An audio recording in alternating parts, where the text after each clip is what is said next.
Padres, rough weekend against the New York Mets, losing 2 of 3. They'll be back tonight taking on the Cincinnati Reds. They will catch a little bit of a break. No Ellie De La Cruz for this series for the Reds, one of the best players on their team. Walker Buehler going for the Pods, while Andrew Abbott will be going for the Reds. We got the NBA Finals, Game 3 tonight, back at the Garden. Can the Spurs stay alive in this series? No team has ever come back down 3-0 in the NBA Finals. The Knicks are currently a 1.5-point favorite.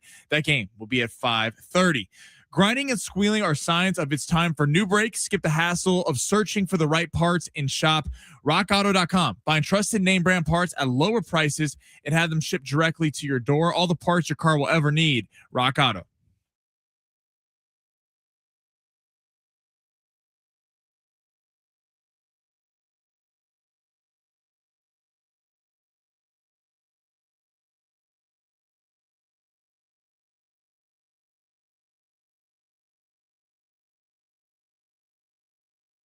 Let's get it rocking on a Monday. What's happening, everybody? Ben Fletcher, Sammy Long with you till 2 o'clock today. Sammy will keep it rolling after that from 2 to 3. Schaefer and Sliwa will be your drive home. Padres, free falling. Knicks, Spurs, really, really fun so far. And it has crossed over from the sports world into the pop culture world. We'll get into it all today here on San Diego Sports 760. Before we get anywhere, Sammy, you ready to have a great show?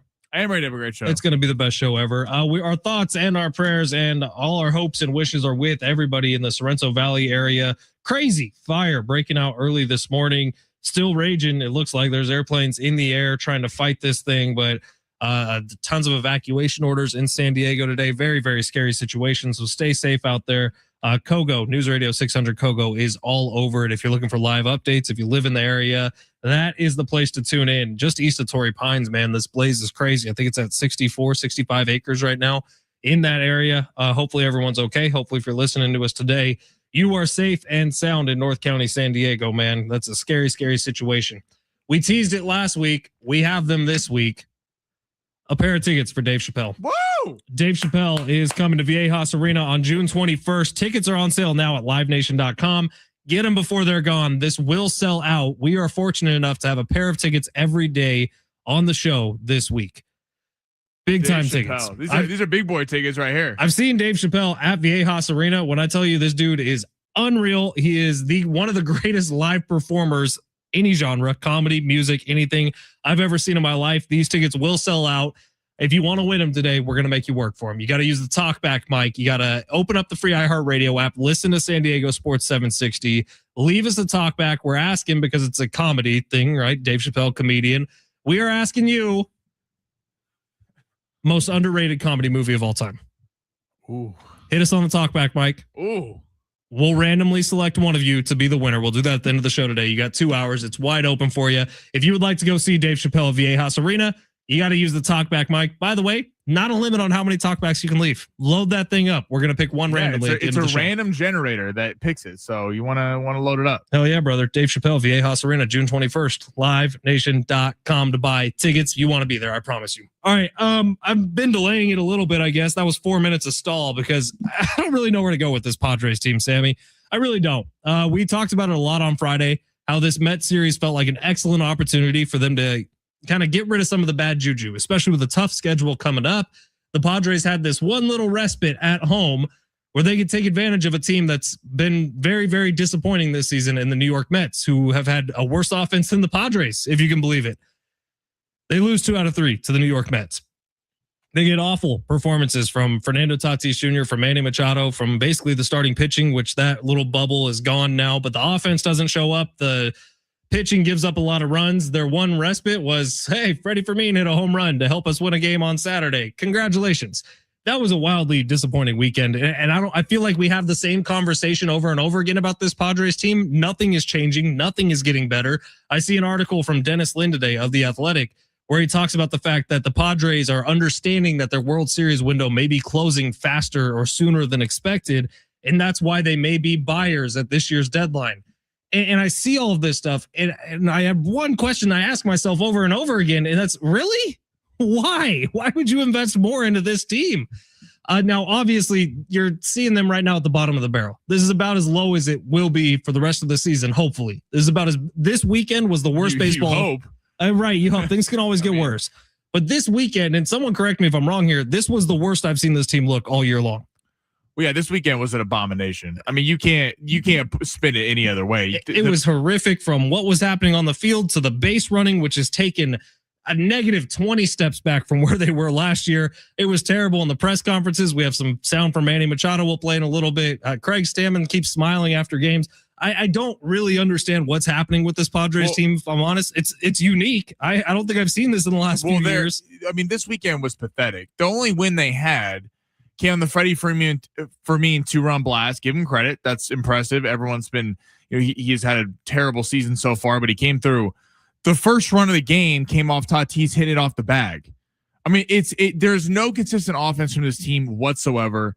We got Manny Machado talking about how he doesn't like analytics. Well, he must not like numbers either, because his batting average is horrible. I mean, it's not just horrible. It is the worst among all qualified batters in Major League Baseball this year. I mean, it's a shame. And I think what we're starting to see is the starting pitching rotation that I've given a lot of praise to this year, because I think they've held it together, through the Nick Pivetta injuries, through the Joe Musgrove injuries. And now the bullpen, you've asked them to be perfect. And to their credit, they were the first month of the year. They were covering up this offense with, I mean, Miller was obviously the headlines, but the bullpen was nails, winning games by 1 run, 2-1, 1-0, something like that. And now you're seeing it come undone, because the bullpen and the starting pitching rotation is getting taxed a little bit, because now we're in kind of the dog days of summer in June, and they've set up a competition. They have not been good when they literally, I mean, what's a good series win they have outside the Mariners? They've lost to the Dodgers.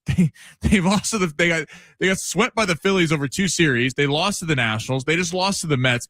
That any team that is worth anything, the Cubs, which have been free falling, beat the Padres in a series. Every time they step up in competition, they don't answer the bell. So it's frustrating watching this team. They don't, to me, feel like a team that's one piece away in terms of a bye. We're going to get into it a little bit later. ESPN had a Tarek Skubal trade package that the Padres could send for Skubal. I don't see this team as being a Tarek Skubal away from being in the World Series. Just being honest, he doesn't hit the baseball. And I mean, it's almost 2.5 months now that we're sitting here having a conversation about the Stars not coming through. And at some point it goes from being a slump to just maybe some of them don't have it anymore, mainly in Manny Machado. It's a rough couple weeks for the Padres. Yeah, don't look to the future either. The schedule coming up is brutal. This could be a rough month of June, as it was a rough month of May. And honestly, I remember back to the beginning of this year when we would have the conversations while the Padres were winning, by the way, of is this sustainable? And the answer pretty much unanimously across the board was no, it's not sustainable. If they want to win games routinely moving forward, the offense has to start doing something. Well, the pitching took a step back. Offense has stayed the same. That's how you lose 2 out of 3 to the Mets. Now, the bad news of the weekend that we found out actually just after we were off the air on Friday, Ramon Laureano out for the rest of the season, most likely. I guess there's a chance if the postseason comes, he may be able to work his way back, but probably out for the season. Now, he had the real hot starts of the season and then kind of really tailed off and joined the rest of the offense. But that's a hole. And maybe that's where you go with the trade deadline. I just don't know. They're definitely not a Skubal away, but they're maybe 6 hitters away. 760 says, send a message, bench Manny. All caps, 760. I mean, it's, again, the never going to happen. The thought process behind that, in 760, like I'm not against what you're saying. We were banging on Jake Cronenworth and Freddie Fermin's batting average in the way that they played. Manny Machado, you take the name of Manny Machado away, he has been a putrid baseball player this year. Like there's no way to spin it that he's been good. Yeah, his home run numbers are okay, decent. They look better when you're next to Fernando Tatis, who's hit 1 home run all year, but Manny Machado, man, and those comments we're going to play them later about the analytics. Like I don't know what to say about this team right now. It's rough. What a start to the show. Everyone happy and cheery. Hey, we got Dave Chappelle tickets. You just got to leave us the talk back. What's the best underrated comedy movie you've ever seen? Malibu's Most Wanted. That's not bad. That's a good one. Team America World Police. That should be up there. Absolutely. All right, we'll get to those in a little bit. We'll play your talkbacks throughout the show today. Pick one randomly at the end. You're going to see Dave Chappelle. All right, Sammy, let's get to the big 3 here of our number 1, and we'll get to the Manny Machado sound in just a little bit. So hang on, Sammy. Smash. Your lunch break is here. Ready to go back to the office and knock the socks off your friends? I mean, coworkers? It's time for the top stories of the day. The Big Three. All right, YouTube is up at San Diego Sports 760. You can find us there. As always, the free iHeartRadio app is rolling. Just search San Diego Sports 760. If you want to interact with the show, talkbacks today are how you win the Dave Chappelle Prize. So you just click the little red microphone icon while you're listening to San Diego Sports 760. You could leave us up to 30 seconds. We can play them back on the air, have some fun with it, and maybe you go see Dave Chappelle. Sammy, where we're starting? All right, we're heading to the NBA Finals. Game 3 tonight, but let's go back to Friday night. So Spurs lose. Wembanyama has the game-winning shot, kind of rim out there. Who is most to blame for the Spurs being down 0-2 now with it turning back to New York? Well, if Stephon Castle turns around and looks, or if Wemby throws a ball with a little arc underneath it and that pass late in the game, maybe the Spurs win that game. It was really close. That was a fun freaking basketball game, man. So you look at this series so far, and yeah, they're down 2-0 with two really, really fun, good basketball games. I don't know that Wemby is necessarily fully to blame. I think when we look at the blame conversation, I look to blame Jalen Brunson, and it's a good blame, right? I think the way he's playing right now is going to give his team a shot in every single game. And I do think we might be heading to a sweep. By the way, teams who start 2-0 on the road in NBA Finals, undefeated. Chicago Bulls did it once. Houston Rockets did it once. Now the Knicks are doing it. Now those teams were favored coming into the series. But they went 2-0 on the road to start the series. That's a deep hole for the Spurs to dig themselves out of. I don't even know if it's possible. Well, they obviously got to win tonight. They're not coming back down 3-0. But to answer your original question, Wemby not taking care of the basketball is the biggest problem for the Spurs in the first two games. I mean, Wemby had a bad end to game 2. There's the turnover, the foul, and then he missed the shot. I got to go with Mitch Johnson here, the coach. Like, he's getting out-coached by Mike Brown, and you can see it. Like, something that's gotten them there all season long. You have all these guards: De'Aaron Fox, Devin Vassell, Dylan Harper, Stephon Castle. You have this group of guards that are so talented, and it's been odd. Like game 1, he doesn't really play Dylan Harper in the fourth quarter. Then in game 2, Harper is 15 off the bench. De'Aaron Fox no shows in game 1, has a better game 2 with 20. Castle goes 5 of 14 in game 2. There's no consistency from the guard spot. It feels like it was Castle's game 1, then it was Fox's game 2. And Julian Champagnie and some of the supporting cast have actually carried this team through the first 2 games. It's odd that they've had double-digit leads in both games, and then they've lost both of them. This comes from the guards not taking care of the basketball and not having that go-to guy besides Wemby. Mitch Johnson needs to figure this out quickly tonight, because if they lose this game, they're done. Who next? All right, let's head to some horse racing. Okay, I don't know if you saw this, but Golden Tempo won the Belmont. Now, this comes after they won the Kentucky Derby. Now, the drama in horse racing... Load management. So, Golden Tempo did not run in the Preakness. So, we got robbed of a potential Triple Crown winner, which is one of the great things to see in sports. How disappointing is it that Tempo didn't run in the Preakness? I'm calling soft. That's what I'm doing right now.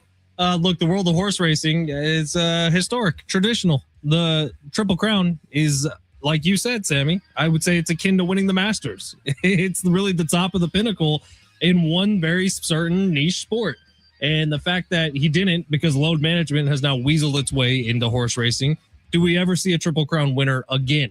Would be my question. And I saw this being batted around the horse racing world earlier, and there's some guys who said no, because this is the trend. You know how much money this dude just made, Golden Tempo, the horse, for his owners, and he probably doesn't get that same amount if he's pushing it for all 3 of the races.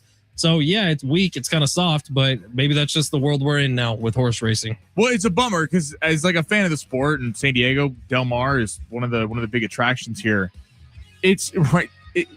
There's very few times where horse racing takes center stage, and there's 3 events a year where the casual fan, tunes in, and we had Golden Tempo, Sovereignty a year ago, who won the Derby and then won the Belmont, but did not run in the Preakness. So the last Triple Crown winner we had, I believe, was Justified in 2018, and then American Pharoah in 2016. So it's a rare thing when you win the Triple Crown, and if you're not into horse racing, why they're doing this is if you win the Kentucky Derby, they sell off and they breed. So what do they do with it, Sammy? they I get busy. But would there be some donations that come away from that horse? Yes, it's a lot of donations. But the problem is, so all these trainers are like, and owners are like, if I win the Derby, why risk losing the Belmont or the Preakness to where my value of my horse goes down? It's a shame. It's all for profit. It kind of made it worse that he ended up winning yesterday. Saturday. You won the Belmont and didn't get a chance to Triple Crown. Disappointing. Hopefully that it's not a trend. Wonder if they spread out the schedule a little bit next year. Yeah. That would be something. Give them like another 2 or 3 weeks between each race to recover a little bit. Because there were 3 weeks in between the Preakness and the Belmont, but only 2 between the Derby and the Preakness. I wonder. All right, number 3, Manny.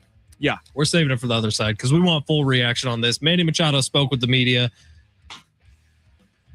Sometimes he says things and I just have to scratch my head a little bit. We'll play it back for you. We'll all react together. Jump on the free iHeartRadio app. Leave us a talk back. You might win Dave Chappelle tickets. You're listening to San Diego Sports 760 live on the iHeartRadio app.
Yeah, we are your home for the live coverage of the 2026 FIFA World Cup. You can get daily match updates from the opening match on June 11th through to the final on July 1st. Hear live play-by-play of the most anticipated games and every Team USA match. The 2026 World Cup coverage lives here on San Diego Sports 760.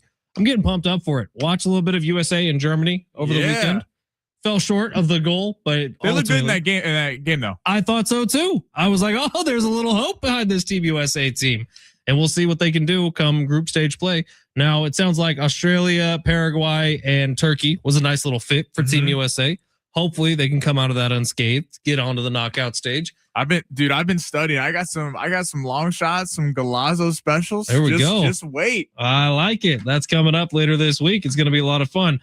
All right, on the text line today, 858 says, I work in Sorrento Valley, live in Carmel Valley, and I'm watching these fire planes fight this fire, and it's pretty crazy seeing the huge planes fly down so low overhead.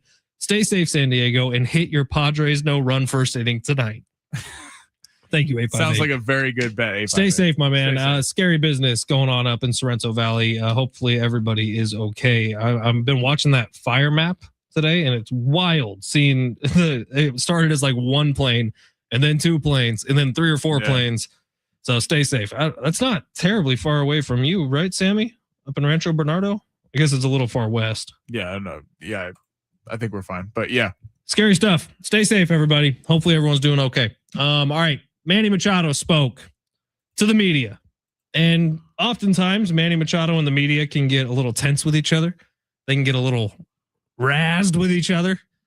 This time Manny was just kind of talking out of his ass, in my opinion, but let's take a listen. We can all react together, have some fun with it. Sammy, smash. The analytics out the way. I think there's too many stats out there. Too many stats, way too many numbers. I don't even know half of the stuff that goes up there. I look at the board sometimes and I'm like, man, I even ask some of the guys, like, what is WCCVBB, whatever it is? Like what are these names that are being created? You know, I mean, it's just crazy to even keep up with.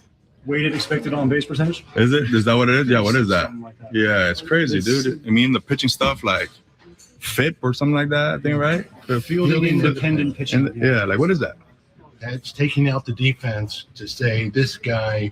All right, so why would you have that stat? Isn't baseball how much of a stud a guy really is? Yeah, but it takes a team to win a ball game, and not just one person. I think one person could be that guy, right? So one person could carry a team, but this is a team sport. You don't win a championship by just one player. It takes a whole goddamn village to do it. So why are we creating these stats for you? Ultimately, what? Manny, there's one stat that matters right now, and you're paid well over $25 million a year to have the worst batting average in Major League Baseball. And so I get it if you want to throw out stats and you want to talk about it, but stats are for the fans. Whoa. Stats are for the broadcasters. Stats are for people to make sense out of things. And right now your play does not make very much sense because you are paid top of the market dollar to not have any success. And so far this season, Manny Machado has hurt the Padres more than he has helped the Padres. And that's why we have stats to help us figure out why that is happening.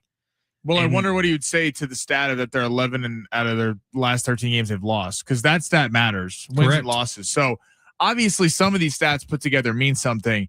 Yeah, I don't understand that. I mean, Manny Machado in the media, this is not a new thing. It's been a running theme for years now. You know, last year when they got swept by the Dodgers, didn't want to talk to the media. You know, it is a whole thing. But it's like that comment right there sums up, why is it even out there, number one?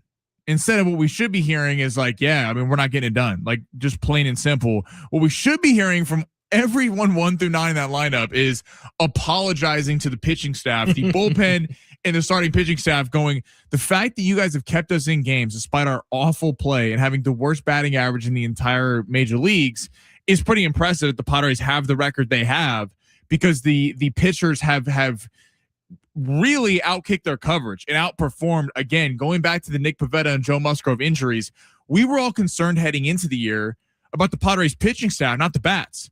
And the Padres pitching staff, I think, again, considering injuries, I think deserve somewhat high marks. Are they perfect? Absolutely not. But I'm not coming on here and getting after them. It's the whole analytics thing. I mean, right, you have a 169 batting average. What are they supposed to ask you about? like.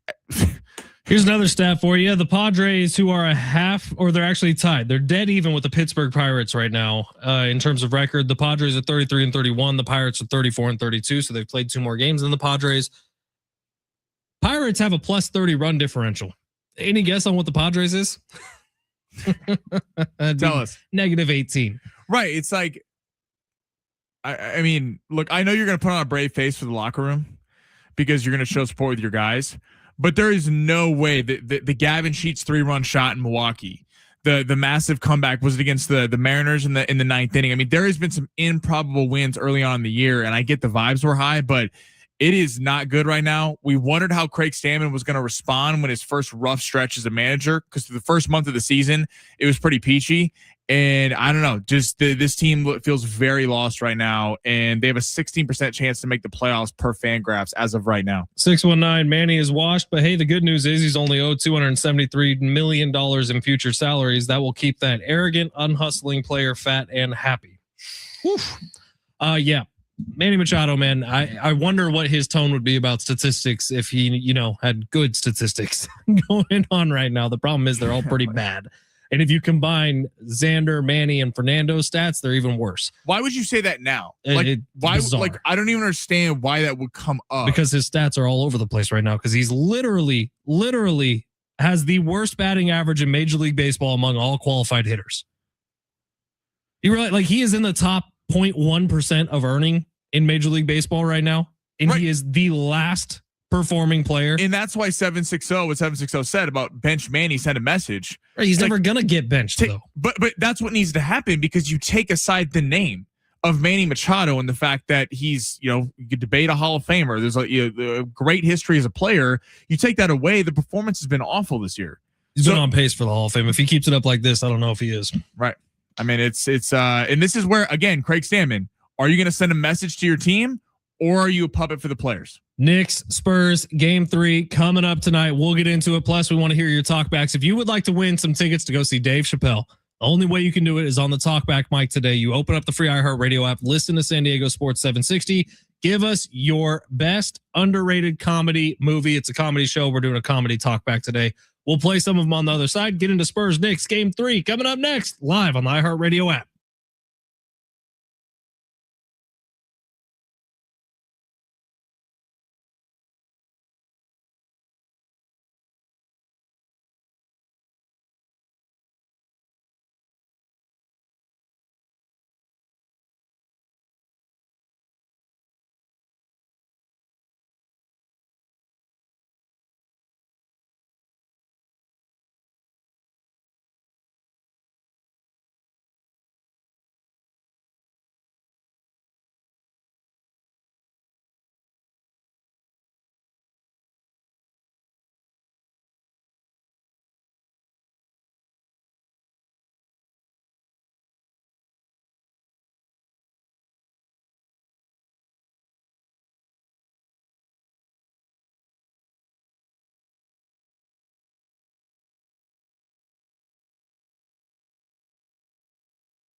Sports sponsored by Bank of America. We got the Padres back tonight at 6:40, taking on the Cincinnati Reds for the first of 3 games here at Petco Park. And in the NBA Finals, Game 3, 5:30 tonight.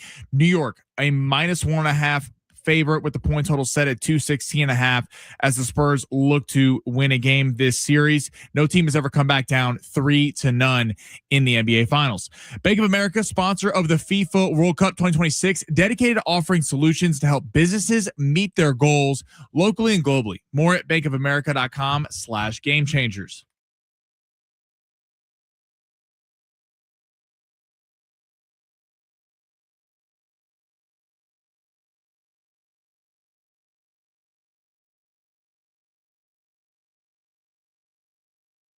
San Diego Sports 760, Ben Fletcher, Sammy Long with you till 2 o'clock today. If it's your first time joining us, hello, my name is Ben Fletcher. That's Sammy Long. Thank you for being here. We appreciate it. Stick around for a little bit. We have fun things to give you, like a pair of tickets to go see Dave Chappelle. We'll play a couple of these talkbacks here before the hour is up, as we're asking you, what is your favorite underrated comedy movie? Line them up on the talkback, Mike. We'll pick one of you. You're winning a pair of tickets to go see Dave Chappelle. We got some good ones coming in right now. You want to play one right now?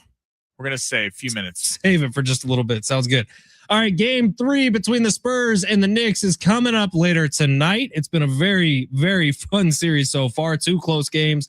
The first game, crazy comeback by the Knicks to win it. Second game, Victor Wembanyama throws a pass off of Stephon Castle's back and then fouls Jalen Brunson on the same play.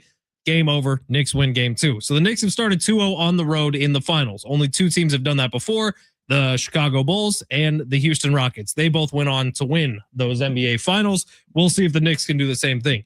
Not to mention New York on fire right now. It's crazy the amount of support. Well, we all should have seen it coming, but the fact that those 2 games were on the road. Did you see some of the images from Times Square, from Madison Square Garden? They're going to burn that city down, dude, if they win the whole thing. One of mine and my wife, Kendall, one of her best friends growing up, her name's Haley. She moved out to New York a couple years ago.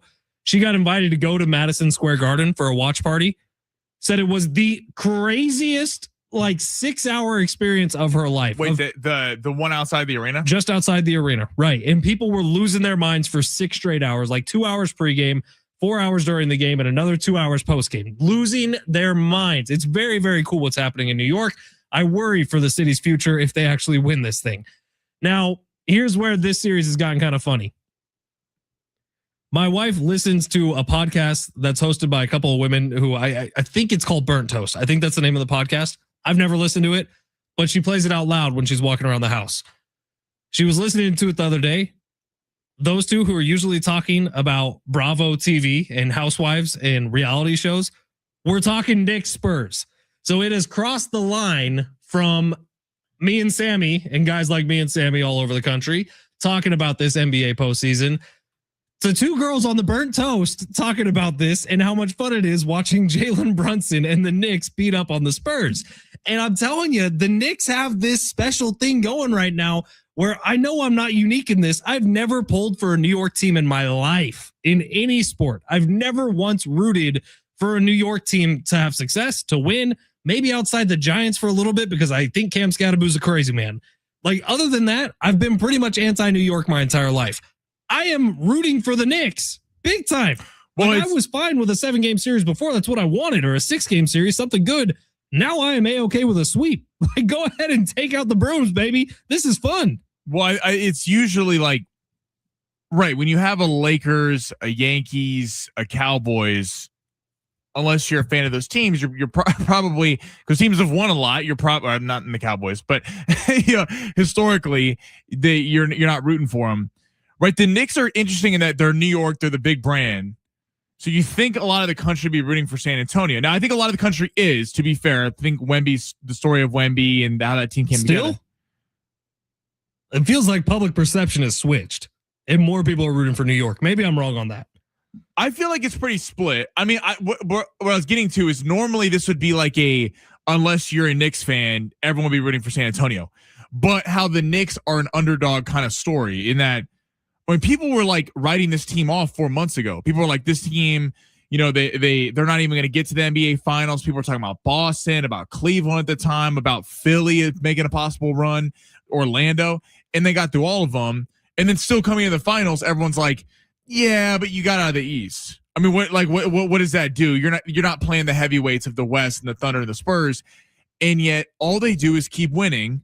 And Jalen Brunson, another guy who's kind of a likable story, cast off from Dallas because people thought that he's too small. He can't be the leader of a championship team. All the kind of narratives that are surrounded about small players who don't play defense. And now all of a sudden he could sweep this thing out and Wednesday night win a title for the Knicks of all teams. So they kind of have that underdog story going, which is not usually the case when a team of New York's magnitude is playing. Jalen Brunson, the unassuming superstar, Karl Anthony Towns, who's just a little strange. Like you hear him talk, or the oh my god when he gets fouled. Like Karl Anthony Towns is just a weirdo, but he's great and he's playing incredible in this series. In the Jalen Brunson thing, have you seen his Sunday conversation he did with Caleb Presley? Yeah. It's hysterical. And he calls the restaurant. He's wildly likable. He doesn't want to pick up the phone and call the fanciest steakhouse in New York, but he does it. And of course they clear a table for him right away. Well, and think about that whole starting five has been assembled via trade. Right. They were all cast-offs. OG Anunoby came over. Mikal Bridges came for 4 first-round picks from the Nets. Karl Anthony Towns was not wanted to pair alongside Anthony Edwards along with Minnesota. Jalen Brunson was not wanted from Dallas. And then you got guys like Josh Hart, who the Lakers gave up on. I mean, they are a team kind of Landry Shamet, even of teams who didn't want them elsewhere. Whereas the Spurs are the way that you think of the Thunder. They drafted all these players. Wemby, outside of Fox, they basically drafted and developed all the players on their team, Harper, and all these dudes. So it's kind of funny how we're seeing like that was the way, especially with the Thunder the last few years, of how you built a team. And the Knicks are showing that if you see talent elsewhere and can get them, like other teams kind of scraps, one man's trash, another man's treasure, you can build a championship winner like this. I would also say we all were looking at the conversation of the next phase of the NBA conversation wrong the entire time, because we overlooked Jalen Brunson the whole time. All that dude did was lead 2 Villanova teams to national championships. In 2018, I think he won every award a college basketball player could possibly win. He was the Naismith Award winner. He was the AP all top player. He won everything his senior year of college. One of the better college basketball careers we've ever seen out of Jalen Brunson when he was with Villanova under Jay Wright. And then he gets to the NBA, and we all talk about Anthony Edwards. We all talked about Tyrese Halliburton in the choke. We talk about Victor Wembanyama. We talk about SGA. The list goes on and on. Luka, sorry, Sammy, can't forget your boy. But we never talk about Jalen Brunson. And why is that? Because all he's done this postseason is show he has been the best player in the world in this postseason, and it's not close. I'm telling you, it's not close. Jalen Brunson is so much better than everyone he's played against, and he's leading this team of, like Sammy said, cast-offs. It's all of a sudden on the doorstep of winning an NBA championship, and it's a damn good one too. Well, I'm curious how we'll view players going forward, because a guy like Darius Acuff might not be a name people know now. He's a guard out of Arkansas. He's going to be a lottery pick. He went on a run in March Madness. He's falling down draft boards a little bit to the bottom, like of the top 10, because he's skinny, doesn't play defense. Well, Jalen Brunson, if he wins a championship, we're going to evaluate a prospect like Darius Acuff completely differently than how we would have a few years ago. I mean, Becky Hammond, Draymond Green, people are like a 6'2" and less guard can't win a chip. And to your point about the face of the NBA, like Wemby, obviously he's a freak in nature. Everyone's like, I got to watch Wemby play. He might actually be a Martian. We don't know. Right. Luka's offensive game is second to none. Anthony Edwards is dunking from the rafters, and it's just like charismatic. Halliburton, go on the list. But like Jalen Brunson is just a damn good player who balls out in the biggest moments. So like, is it flashiness which makes you the face of the NBA, or is it just talent in winning? Well, it used to be who is the biggest dog, right? And that's why Kobe got to the point where Kobe was. That's why MJ, because of the competitive drive that Michael Jordan had, Magic and Bird, always got there. And now Jalen Brunson's kind of a little bit of a throwback to them. In my opinion, he doesn't talk a whole lot. He is a little bit more reserved, but his game talks. It talks real loud. And when Jalen Brunson's out there, and right now in the NBA, who are you trusting more with the game on the line than Jalen Brunson? The answer is nobody. It's him. He is it. He is the list. And I think it takes someone really special to come in, maybe a little smaller in stature, maybe not your stereotypical NBA guy, to really break through that barrier. We saw Steph Curry did it, and now we're seeing Jalen Brunson do it. And this may just be his league for a while. And I'm okay with that because I think he's a damn good superstar, and he is a very, very fun player to watch. All right, it's San Diego Sports 760. Do we have any talkbacks we can queue up right now, Sammy? We do. We So we got play pull them one or up two right of these now. before we go to long shots. All right, we got Max right here. The most underrated comedy show, I think, is Running Scared with Gregory Hines and Billy Crystal. Chicago Cops, classic. You're a detective, go out and detect. I don't know that I've ever seen it. Have you? The show. I've seen some clips before. I don't think I've ever seen it. I gotta check that out. Good one, Max. Thank you for sending that in. We got another one we can play. Handyman Matt, we'll save that for a minute, ranting about Manny Machado. We got Jeremy here. Hey guys, it's Jeremy here in Oceanside. Just giving you a call to talk about the most underrated movie of all time. In my opinion, I'm going to go with Nacho Libre. It's got Jack Black. It's got a lot of jokes about wrestling. It's got a lot of kids stuff in there. And it's a good show. Jeremy, good call. Appreciate it. Thank you, man. So yeah, if you missed it, we are taking your talkbacks to win a pair of tickets to go see Dave Chappelle at Viejas Arena. We're going to pick a random one at the end of the show. So keep those coming in. We're asking for the most underrated, best comedy movie you've ever seen. We'll keep them playing throughout the show today. Nacho Libre is a classic. Properly rated. Great film. Even though there's some people like What's my your? wife. What, we got some funny. texters coming in with him. Office Space, Jay Sills. Just throw it on the talkback. Hit the talkback. That's what makes you in the running for tickets. What's yours? Tucker and Dale versus Evil. No one's ever seen it. I don't think that is the movie that gives me more belly laughs than any movie I've ever seen. You know what's an underrated movie that doesn't get talked about enough is Pop Star Never Stop Stopping. Great movie. Great movie. Great flick. The Style Boys. In fact, I would say also Andy Samberg. That's my boy with him and Adam Sandler. That's okay. That freaking great hilarious, movie. dude. The fact that movie gets panned as one of Sandler's worst is beyond me because that movie kills me. That one is great. So, yeah, that's just the critics being dumb. Like that movie is genuinely funny. If you watch that movie, you are going to laugh like crazy. It's just so different from everything else Sandler's done, and it's rated R. He didn't do a ton of rated R movies. I think it's hilarious. I think one of my favorite movie going experiences ever. I went to go see Mike and Dave Need Wedding Dates. Dude, and Aubrey Plaza, come on now. Yeah. Come on now. Great film. If you've not seen that movie, great film. That's a funny movie. Lots of good ones. All right, San Diego Sports 760. You're listening live on the iHeartRadio app. Sammy's going to win us some money coming up next with long shots.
It's Fletch for Valley View Casino and Hotel. I'm going to ask Sammy this, but I think I'm asking the whole world here. Sammy, do you like free money?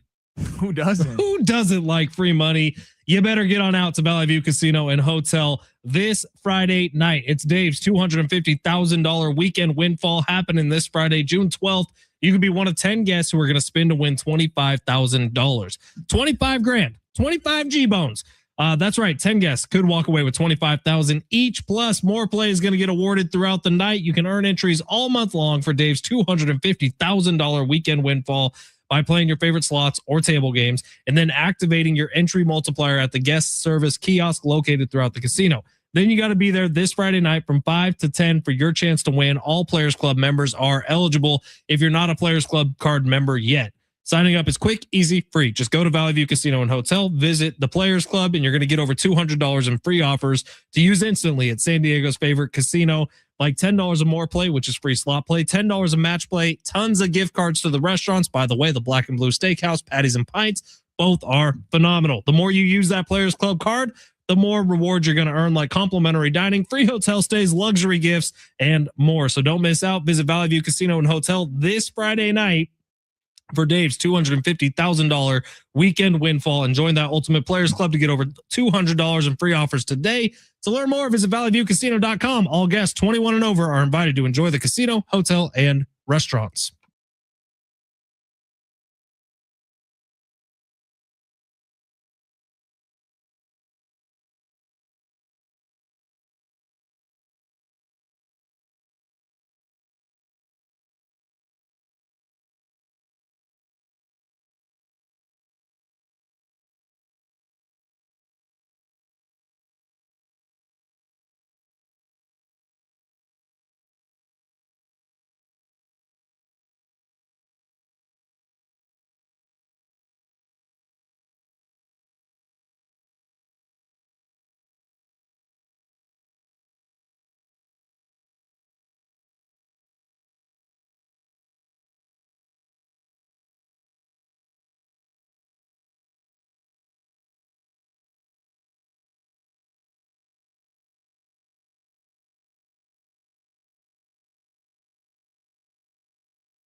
San Diego Sports 760. Hey, our iHeartRadio Music Festival is back, and you can win your way into the festival before you can buy tickets. Live performances from the Goo Goo Dolls, Lainey Wilson, Snoop Dogg, Weezer, Kenny Chesney, and more. September 18th and 19th at the T-Mobile Arena in Las Vegas. 2 nights, 1 stage. Listen to win tickets before you can buy them, including airfare and hotel accommodations in Vegas, plus $1,000. Next chance to text in and win is going to happen just after 1 o'clock. And our exclusive Capital One cardholder presale will begin on Wednesday at 10 a.m. YouTube, Jay Silves going with Office Space. Great flick. Great Rich says this is Spinal Tap. Amazing movie. Amazing pull by Rich. Are you only turning it up to 7 or 8, Sammy? Or are you turning it up to 11? To 11. Good. Yeah, good polls, but you got to be on the talkback mic if you want to win the tickets to go see Dave Chappelle at Viejas Arena. Open up the free iHeartRadio app, search San Diego Sports 760, tap the little red microphone button, give us your best underrated comedy movie. Sammy, smash. All right, due date. I feel like nobody talks about Robert Downey Jr.'s performance in this movie enough. When he spits in the face of that French bulldog, I damn near lost it, man. That's probably one of the funniest things I think I've ever seen in my life. That is a great one. That movie with the sunglasses at night with Galifianakis. Robert Downey Jr., Zach Galifianakis in a race against time to get back before the baby's born. Great flick. Great flick. What's the Will Ferrell, Zach Galifianakis movie where they're running for office? The campaign. Oh my. Made me laugh so hard the first time I saw it. Made me laugh so hard when the baby gets punched in the face. I still think that is one of the funniest things I've ever seen in a movie, and it came out of nowhere. That one's up there for me. Remember remember the dinner scene? Yeah. Underrated comedies. That's what we're looking for on the Talkback Mike. We'll pick a winner at the end of the show today. You're going to see Dave Chappelle. All right, Sammy. Long shots, rough one because you finally bet on the Spurs. The one time you actually bet on the Spurs, they fail you. Yeah, I try to show some love to the San Antonio Spurs. I mean, maybe it's just a lesson. Maybe I'm not a Spurs guy. Maybe you just stay away from anything Spurs, except they're in the NBA Finals, so you kind of have to. Sammy, let's get to long shots. Go ahead, smash. You looking for some luck? Want to win big? Gotta play big. You are so money and you don't even know it. Time to take a chance Say that me and his man. with long shots. I think Jay Silves thinks we haven't seen Office Space. I've seen Office Space. I love that movie. I gotta be honest, I haven't seen it. You should watch it. It's great. Okay, I'll watch Office. I take that back. I've watched half of it in school one time. You should watch the whole thing, like tonight, before the NBA Finals or after. After the NBA Finals, we'll tap in. All right, where are we going? All right, guys. So listen, we're some slim pickings this week. We got the NBA Finals, which we're going to get to just in a second. Of course, Roland Garros is over. Alexander Zverev won that. But we're going to get to a little baseball, and then luckily we got the World Cup here in a week, so we can get some bets on different stuff. All right. Start with Phillies Blue Jays. Let's start off with a little bit of a favorite. Philly is a -175 favorite on the road. Now, Blue Jays have had a little bit of an up and down year. They've been getting together a little bit recently, but they're under 500, 32-34, not kind of having that same magic that they had, carry them to the World Series last year. Not so far. The Phillies are playing tremendous baseball. Look, they swept the Padres. They went 2-3 against the White Sox over the weekend, which, by the way, the White Sox are not just the same old White Sox. They actually are a little bit of a dangerous team this year. Christopher Sanchez on the mound. I like Philly to get the money line W. Frankly, just a much better pitcher. Sanchez has been exceptional.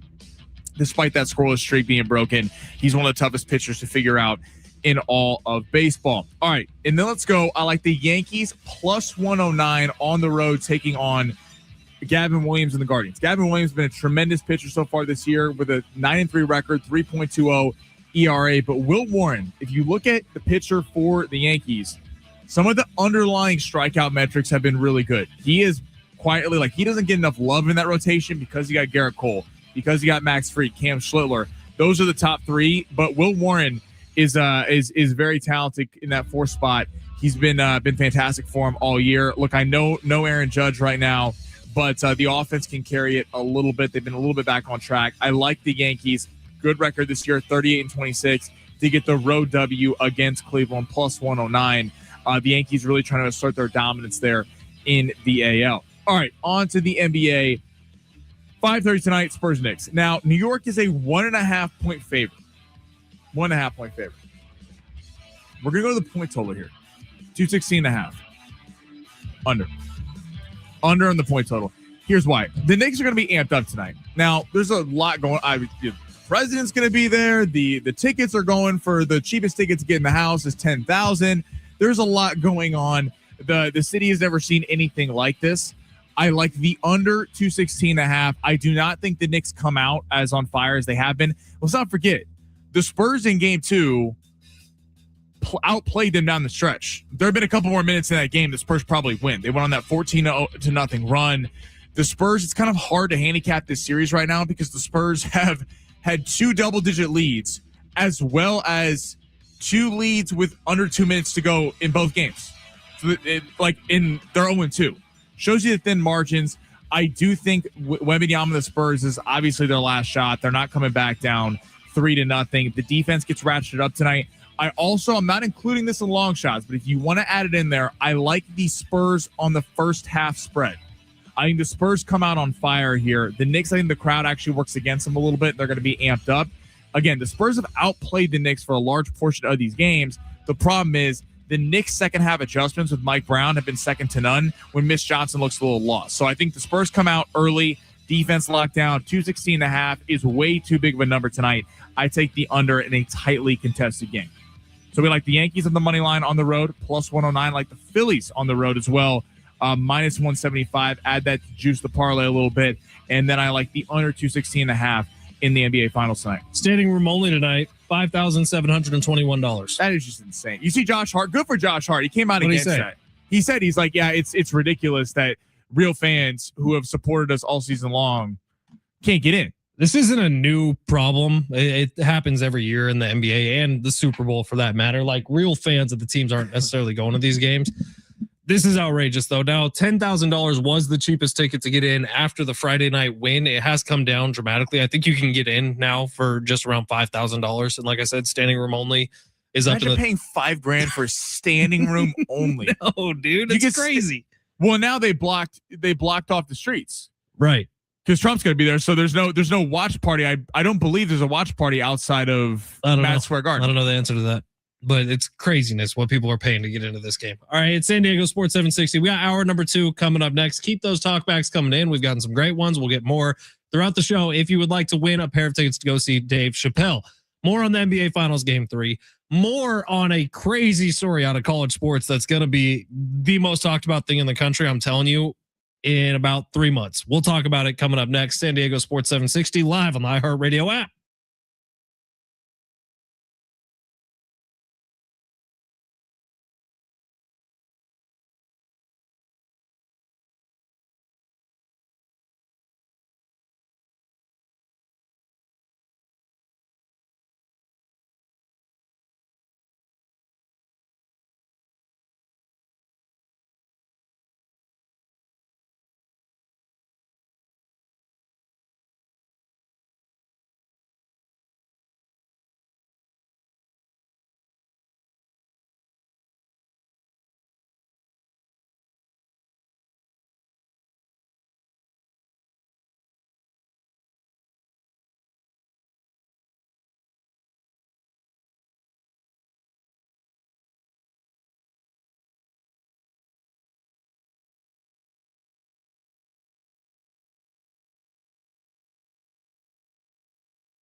The sport is sponsored by rockauto.com. Padres back today at 6:40, taking on the Cincinnati Reds for the first of a 3-game set. Walker Buehler will be on the mound. Then we got the NBA Finals at 5:30 tonight. The Spurs looking to not even the series, to get a game on the road against the New York Knicks. No team has ever come back down 3-0 in the NBA Finals. I bet Tyrod can quickly bring a drive to a halt. For the parts needed to get back on the road, visit rockauto.com. Find a wide selection of quality parts at reliably low prices delivered right to your door.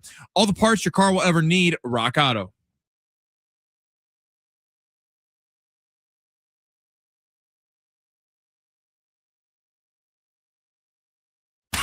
We will start from the beginning. I'm Ben Fletcher. That's Sammy Long. That's how it starts. Time to panic. The Padres dropped 2 of 3 over the weekend with the Reds coming to Petco tonight.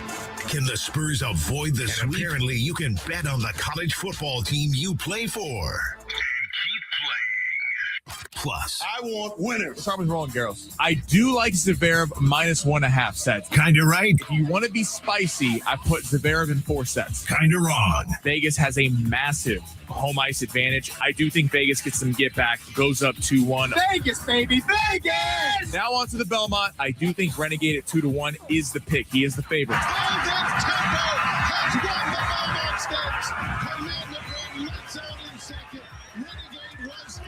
Well, it's really unfortunate, I think this goes back to Madison Square Garden, 1-1. I do like the Spurs to cover the spread. Well, maybe it got twisted.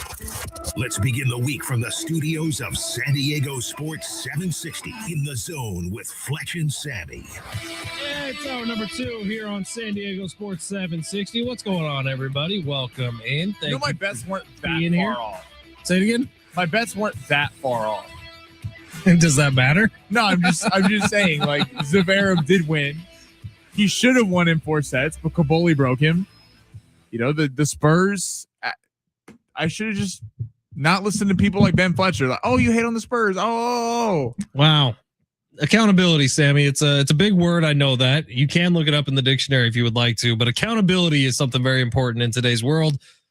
You're not taking very much right now. Hopefully today's long shots are a different story and we all come into the studio rich and happy tomorrow. A lot like Manny Machado, who's very rich and seemingly happy these days. All right, it's San Diego Sports 760. We'll get back to the Padres. Don't worry. We will play that Manny Machado sound again. Don't worry. Coming up later in the hour, I did want to start with something that big voice guy actually just threw out there, and that's Brendan Sorsby, who is the Texas Tech star quarterback. I've been loosely following this story as I went, and I'll be completely honest. I thought once we found out that he literally bet on games that he was literally on the team of the Indiana Hoosiers. Say it again. 9,000 bets. 9,000 bets placed. I think 90 of them were on Indiana while he was on Indiana back in, what was that, 2022? He was a freshman.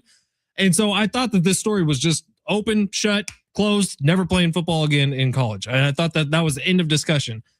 Apparently, it's made its way all the way up to the court system. It was in front of a judge today, and the judge essentially said this, and I'll read this quote exactly because I don't really know what it has to do with anything, but this was the quote.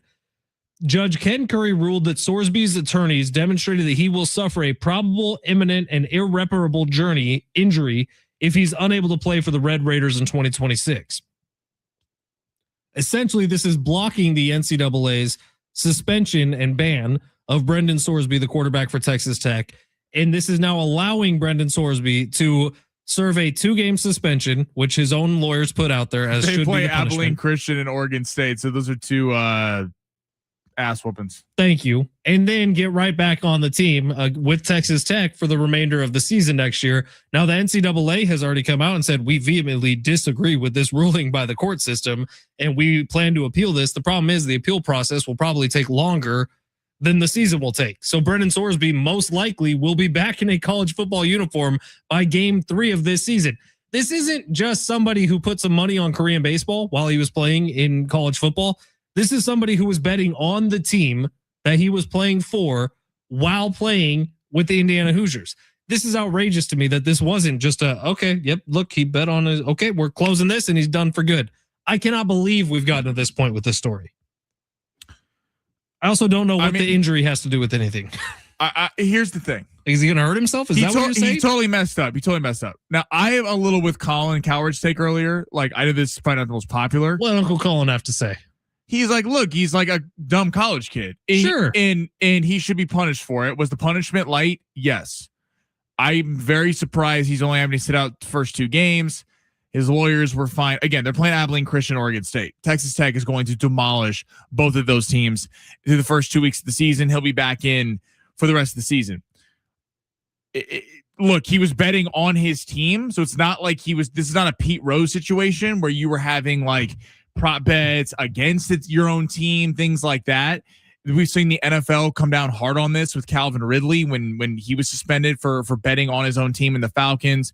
Obviously a tricky situation with gambling and everything now in the world today, and the NBA has had some certain scandals as of last year that have been rough, and college sports are really rocked by this.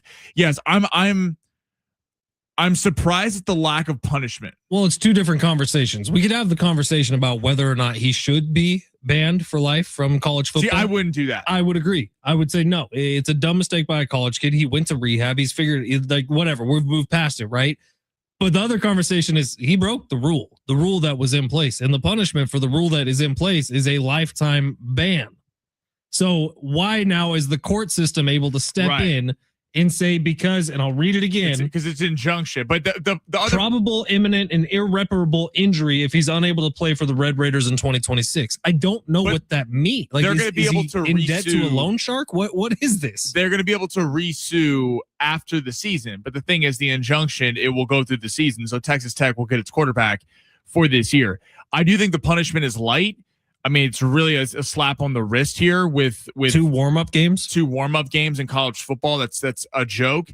But look, I know people have strong takes either way. Some people are vehemently against sports gambling. We obviously sports gambling is cool. I love sports gambling. Yes. Are there risks to it? 100%. But should this kid be banned for life? No. I mean, probably not, but that is the rule. And that's the rule. That's the bigger concern, is that, so if he's only banned for 2 games, and by the way, the other part of this, he's a star quarterback. He's really good. Has a lot of NIL money. He might be first round pick in the NFL next year. Now, maybe not after this, but in terms of just talent, he has the ability to be a first round pick in the NFL. For sure.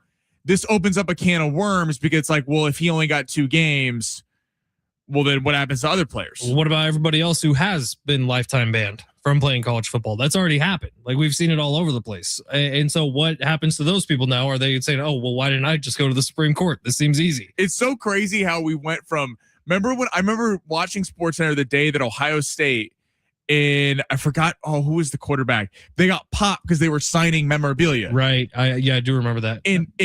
I don't want to say, not Braxton Miller. Was it Braxton Miller? Or I forgot it was. Sounds right. But I remember that was like the worst thing possible. I remember it was like, oh, how dare they make a couple grand off signing their autograph? And now we have, I mean, this is just, it is crazy that this is why, though, college football, we talk about the bipartisan bill between Democrats and Republicans that are on the Senate floor to get like kind of a central thing for college football. This is why you need someone overseeing this, because this is just free enterprise right now. And had that court or that ruling been in California versus Texas, maybe we don't get the same law. Maybe he's not getting an injunction. We saw Trinidad Chambliss allowed to keep playing, not related to sports gambling, but the quarterback for Ole Miss, because he filed to extra eligibility. It really is a per state basis, and college football is just so wild up in the air right now. There's no really reins on it. Crazy story to me. I honestly can't believe this. Like, I get it if you want to argue about what the rule is, and that's fine, but there's no argument that he broke the rule. And so the punishment should just be what the punishment is, unless you want to change the rule. I don't really get it, but that's the Supreme Court for you. Here we go. All right. Big 3, hour number 2 coming at you right now. We'll probably have time for like 1, and then we'll get to the rest on the other side. Talkback mic is open. We're looking for underrated comedy movies. You leave us one, you're in the running to win a pair of tickets to go see Dave Chappelle at Viejas Arena. Sammy, if you would, please smash that button. Your lunch break is here. Ready to go back to the office and knock the socks off your friends? I mean, coworkers? It's time for the top stories of the day. The Big 3. Everyone was just like, oh my God, they're giving away Dave Chappelle tickets? Yes, we are. On June 21st, he is going to be at Viejas Arena. You can buy tickets at livenation.com. or leave us a talk back with your favorite underrated comedy movie, and you're in the running to win a pair of tickets. Sammy, where are we going? Brandon Ayuk post a message on his Instagram for the Leave Niners. Brandon alone. He said, quote, "Stop running from the belt." That's what he posted. All right, what's crazy is literally if Brandon Ayuk reported today, if he reported to the 49ers today, that means his contract would be back on the books for this year, and the Niners would release him immediately. I don't know how he doesn't understand this. I don't know who is telling him what to do, but if he just showed up to the Niners and said, "Hey, I'm reporting for training camp," you know what they would do? They would release him 5 seconds later. And then he would be free to sign with whoever he wants to sign with. I know he wants to go to the Washington Commanders. He may go to the Chargers, whatever. But all he has to do is report to the Niners, and this whole deal is over. But he keeps posting things on Instagram. I'm pretty sure he was just in jail, or at least an arrest warrant was out for him. Like, yeah, he was speeding. He posted a video of himself speeding on the freeway. Like a selfie video of himself going 95 miles an hour past Levi Stadium. Like, this has reached all-time levels of stupid, and I don't really get it, man. How do you fix this? Well, Brandon Ayuk also got paid off 1 year. Like, exactly. This is a prime example of why you have fifth-year options on players. You wait to pay. Brandon Ayuk had 1 season, by the way, completely benefiting from the fact that George Kittle, superstar, Debo was a star at the time, McCaffrey. Ayuk was tremendous. He was tremendous. Look, every Niners fan at the time of signing that contract thought it was a great deal because they could see him and Brock Purdy growing together. But also, when you're facing single coverage because everyone's game planning for Debo or for George Kittle. Yeah, but there were games that year that Debo and Kittle missed, and he was still showing out. Like, at the time, Ayuk, I still think, is a wildly talented wide receiver. Now, he's put out in about 30 pounds. He hasn't played in a year and a half. I don't know if he still would be, but when he signed that contract, I was like, great deal. So he's an incredibly talented player, but he just makes dumber decisions after dumber decisions. And right now, literally all he has to do is show up and the Niners will cut him. I don't know why he doesn't. All right, let's head to tennis. Alexander Zverev wins the French Open in 5 sets over Flavio Cobolli. Is he poised to go on a run, or is this a lucky path because Sinner got knocked out, Djokovic and Alcaraz didn't play in the tournament? Yeah, this felt like the AFC playoffs to me last year, where it's like anyone who just stayed afloat and didn't get an injured quarterback and didn't fumble the ball 9 times in a game with the best defense in football, looking at you, CJ Stroud, whoever was just going to survive that was going to get to the top. So Zverev, while he's incredibly talented and looks like a very bright future for him, I do think that this was a bit of, well, if you didn't win it now, when were you going to win it? It's all exactly. And it's going to be interesting at Wimbledon. Because now Alcaraz isn't playing, but you expect Sinner to be on a little bit of a revenge tour after getting knocked out early. Djokovic still trying to get that 25th major. Rarely do you say that the last person to win a major has maybe the most pressure on him in a tournament, but you kind of would think that was Zverev. It's like, listen, maybe this was it. He's arguably one of the greatest tennis players of all time to never win a Grand Slam before yesterday. So maybe this kind of unlocks something. Maybe the fact that he finally won a major, even though Sinner and Alcaraz weren't there, kind of breaks through. But at Wimbledon, the next one, you got to think that he's got to show out to kind of prove that he really earned that win at the French Open. Let's save number 3 for the other side. 913 texts in saying, Fletch, you can't fix stupid, talking about Ayuk. 858 says, Ayuk driving like a maniac and breaking the law sounds like a perfect fit for Kansas City, to be honest. I knew that was coming. How about it? Listen, if Brandon, we believe in second chances. BA and Rashid in the same room? Listen, I'm more of I think we bring Tyreek back instead of Ayuk. I'm telling you, Ayuk, if you've seen any pictures of him recently, minimum 35 pounds over what he was when he was being a stud for the Niners. Like, he's put on some pounds. Oh, by the way, with the Ohio State, 913, Terrell Pryor. Terrell Pryor, that's who it was. Good call. San Diego Sports 760. We'll get to number 3 on the other side, plus play some more of your talkbacks coming up next live on the iHeartRadio app.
the analytics out the way. I think there's too many stats out there. Too many stats. Way too many numbers. I don't even know half of the stuff that goes up there. I look at the board sometimes and I'm like, man, I even asked some of the guys, like, what is WCCVBB, whatever it is? Like what are these names that are being created? You know, I mean, it's just crazy to even keep up with.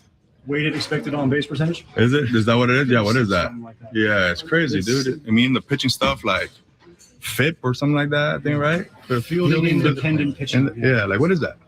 That's taking out the defense to say this guy. All right, so why would you have that stat?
Yeah, we are your home for live coverage of the 2026 FIFA World Cup. Get daily match updates from the opening match on June 11th to the final. Hear live play-by-play coverage of the most anticipated games and every Team USA match. 2026 World Cup coverage lives here on San Diego Sports 760. And stay tuned. We're going to be making an announcement about Thursday. We might be taking the show on the road a little bit, coming to the people. It's taking some World Cup action. Looking forward to it. I can't wait, man. We're World Cup's fun, man. It's like I am fully committed to diving into the World Cup this year. I'm going to watch the entire group play. I'm Team USA till we die, but once Team USA is out, I will be adopting a different country. I'm not sure which one yet, but they will be my rooting interest the rest of the way. A different country? Once Team USA gets knocked out. Hopefully they never get knocked out. That's not a lot of faith in the boys. Hopefully they never get knocked out, but if they do, what country are you going to be, like a Ghana fan or something? I don't know. I'm going to watch carefully through the group stage. I'm going to watch carefully through the first bit of the knockout stage. And if Team USA is to falter, I will take whoever my favorite is out of the rest and be diehard. You should give us a breakdown of the Qatar left back situation as well as the Moroccan right wingers. I'll get right on that, Sammy. You know, I'll do some research. I'll really spend some time in the lab. You come in tomorrow. I'm going to talk to my buddy Greg Cosell, see if I could use his film room to try to break down some football. Some footy on the pitch. Some footy on the pitch, baby. I am excited for the World Cup, legitimately. No, it's going to be great. It's going to be and I do want to definitely figure out betting soccer. Oh, we've already got that covered. Don't worry. That's why I have a Sammy. Everyone asks me, why do you have a Sammy? And I say, I have that Sammy because my man knows how to push buttons. I know we're doing like again, we'll announce in a couple of days, but we're going to be doing like a little bit of a World Cup show. And we're show prepping and I'm like, we got to have a gambling spin on it. And all the higher ups are like, what? Like, I don't know if that's the best. I'm like, just to make sure. Am I doing a World Cup show? Do you want to be a part of it? I mean, yeah, baby. Let's go. Well, all the details will be emerging in the next couple of days. Sounds great. All right, let's play some talkback, Sammy. If you wouldn't mind pulling a couple up. We've been asking you all day, what is the best underrated comedy movie? You know what? We're going to pick a random one here in the next 15, 20 minutes. So start getting them in. And we will pick you to win a pair of tickets to go see Dave Chappelle at Viejas Arena. Sammy, let's play some. It's Brian right here. I don't know whether it's underrated or not, but it's certainly overlooked because of it being so long ago. But Fast Times at Ridgemont High, based right here in San Diego. Cameron Crowe went to Crawford High School, directed that masterpiece. Sean Penn had a breakout role in that thing, based on Claremont High School. Gotta love it. Great film. Phoebe Cates. I mean, yes. Well, and like, I mean, when you meet Spicoli, that's one of the iconic scenes of all time. Fast Times is amazing. One of my favorites. I see the globe right there. We got some more to play, Sammy. Yeah, right here. I don't know if it's an underrated story, but it's definitely an underdog story. That is Dodgeball. Dodgeball is super quotable, has a lot of great cameos. And if you could dodge a wrench, you could dodge a ball. Hell yeah, brother. That's how I live my life. I'm pretty sure that was in the Bible. Ben Stiller took it straight from the Bible. Lance Armstrong's appearance in Underdog as the kind of motivational speaker. He's after, like, I'm lacking a little bit of motivation. After right Patches O'Houlihan dies. Spoiler alerts. Spoiler. Dude, I love that movie. That's one of my favorites. Do we have one more we could squeeze in here? Yeah, we got Robert. Robert. Hey guys, how's it going? Hey, an underrated movie I think is Rush Hour with Chris Tucker. Do you understand the words that are coming out of my mouth? Great movie. Never touch a black man's radio. Dude, Rush Hour. All three are fantastic, but Rush Hour 1 and 2, exceptional. They are hysterical. And you could tell, like, that was the first time Jackie Chan had ever done anything like that. Like, he had done so many martial arts movies, but he'd never been around, like, comedy genius. And the way Chris Tucker is in those movies is just, I couldn't imagine being on that set with the character that he plays, but it's so good. And underrated action in those movies, if I'm being honest. Yeah, because like, the great. stunts are amazing. Well, and he was talking about how, like, because he didn't really understand English very well. Right. He'd be doing the jokes and then everyone would be laughing, but he had no idea what he was saying. You got to see it on your face, Jackie. The whole time you were a little confused in those movies, but they're so good. So good. Keep those coming. We're going to pick a winner in, I don't know, 10 minutes, Sammy, 15 minutes. We'll put in the random generator. So you got time here. If you want to go to the free iHeartRadio app, open it up, search San Diego Sports 760, tap the little red microphone button. Look, we're picking a random one. You could win a pair of tickets to go see Dave Chappelle, Comedy's GOAT at Viejas Arena. We'll have a new question for you every day this week. We're going to be giving these away on the talkback mic every day this week. Keep on listening if you want to go see Dave Chappelle at Viejas. It's San Diego Sports 760. We'll get back to the Padres. Play some Manny Machado sound that's going to piss you off. Coming up next, live on the iHeartRadio app.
The sport is sponsored by RCP Block and Brick. The Padres back tonight, 6:40, taking on the Cincinnati Reds for the first of a 3-game set. Walker Buehler will be on the mound in the NBA Finals, 5:30 tonight. Spurs looking to get their first game of the series. The Knicks are currently 1.5-point favorites in New York for the game. Point total set at 216.5.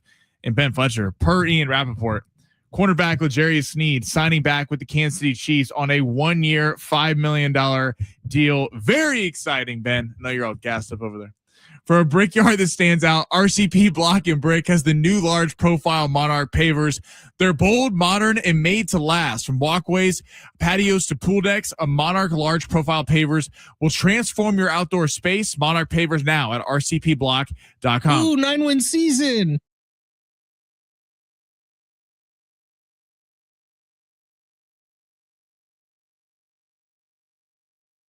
You know, plenty of athletes have gotten into the food and beverage game. Michael Jordan founded Cincoro Tequila. LeBron James has Lobos 1707. Steph Curry has Gentleman's Cut Kentucky Straight Bourbon. Kevin Hart has tequila. Sure. Dwayne The Rock Johnson has his own tequila brand. What is that? Hermano. Dwayne Wade has Wade Cellars, a winery. The Manning brothers have Sweetens Cove, which is a Tennessee bourbon whiskey. Jake Paul and Logan Paul, what's their energy drink? Looks just like Gatorade, but it's not Gatorade. Hold on. Some sort of refreshing energy drink. Whatever the name of it is, doesn't really matter. Lots of athletes have made lots of money on making drinks. Alcoholic. Prime, that's it. Tastes awful, by the way.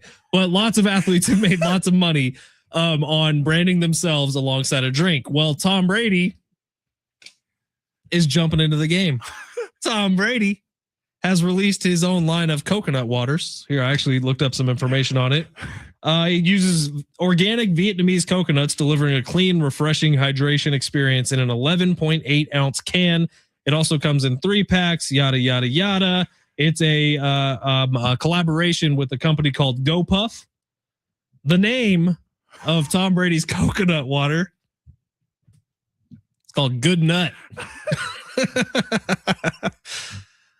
Tom Brady owns a company of coconut water called Good Nut. Good for you, Tom. Way to get into the health and wellness space. TB12, baby. Get that TB12 method. Eating avocado ice cream and Good Nut water. I saw that. I didn't think it was real. It's real. It's real, and it's going to make a lot of money. In fact, Tom, if you want to advertise Good Nut in San Diego, we would be happy. Well, Sammy would be happy to be the voice behind Good Nut. Good Nut coconut water. Here we go. Good for you, Tom. Dude, like, Tom, don't you have enough money, bro? Like, what? Enough is never enough, Sammy. You got to get in that coconut Good water Nut game. Coconut. It's supposed to be like Good Night Moon. It's Good Nut. Coconut is a nut. He's saying it's Good Nut. It's Good Nut water. It's coconut water. Good for Tom.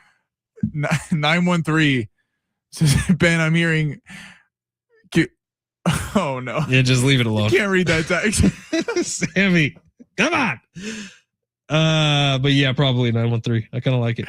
All right, now to your outrageously Homer-based sports update that we just read. What did the Chiefs just do? I saw you trying to say something like, "Oh my God, L'Jarius Sneed." No, it's just big news. The big NFL news of the day: L'Jarius Sneed back in Kansas City on a 1-year, $5 million deal. Oh my God, that fixes everything. He had to do a little, fly from the nest and go down to Tennessee, and it didn't really work out for everyone. So now he's back. All the Chiefs' problems are fixed, gang. Band-Aid on. L'Jarius Sneed is back. I mean, Mansour Delane, L'Jarius Sneed, Cater Kohu. I mean, Noah Williams. We got some players in the secondary now, and now we got this young defense. You got any wide receivers outside of Rashee Rice, who I believe is serving the last couple of weeks of jail time? Xavier Worthy, Tyquan Thornton, and Tyreek Hill's probably on the way here soon. So who's the guy, last name Allen, on the Chiefs, who looks a lot like Keenan Allen? Yeah, he's our 5th round pick. He was running routes the other day, and everyone was like, "Did Keenan Allen sign with the Chiefs?" What just happened? Keenan Allen's he's talked too much crap about the Chiefs. We would never have him. I mean, you should probably take him because they're wide receiver needy at this point. No one wants Keenan Allen. All right, keep those talkbacks coming. We're picking a winner here in the next 5 minutes. So if you want to get them in, now is your last chance. You got me all thrown off with the coconut. It's just go nut water, or what's it? Good nut water. That's all it is, Sammy. It's good stuff. It's good for you. It's healthy.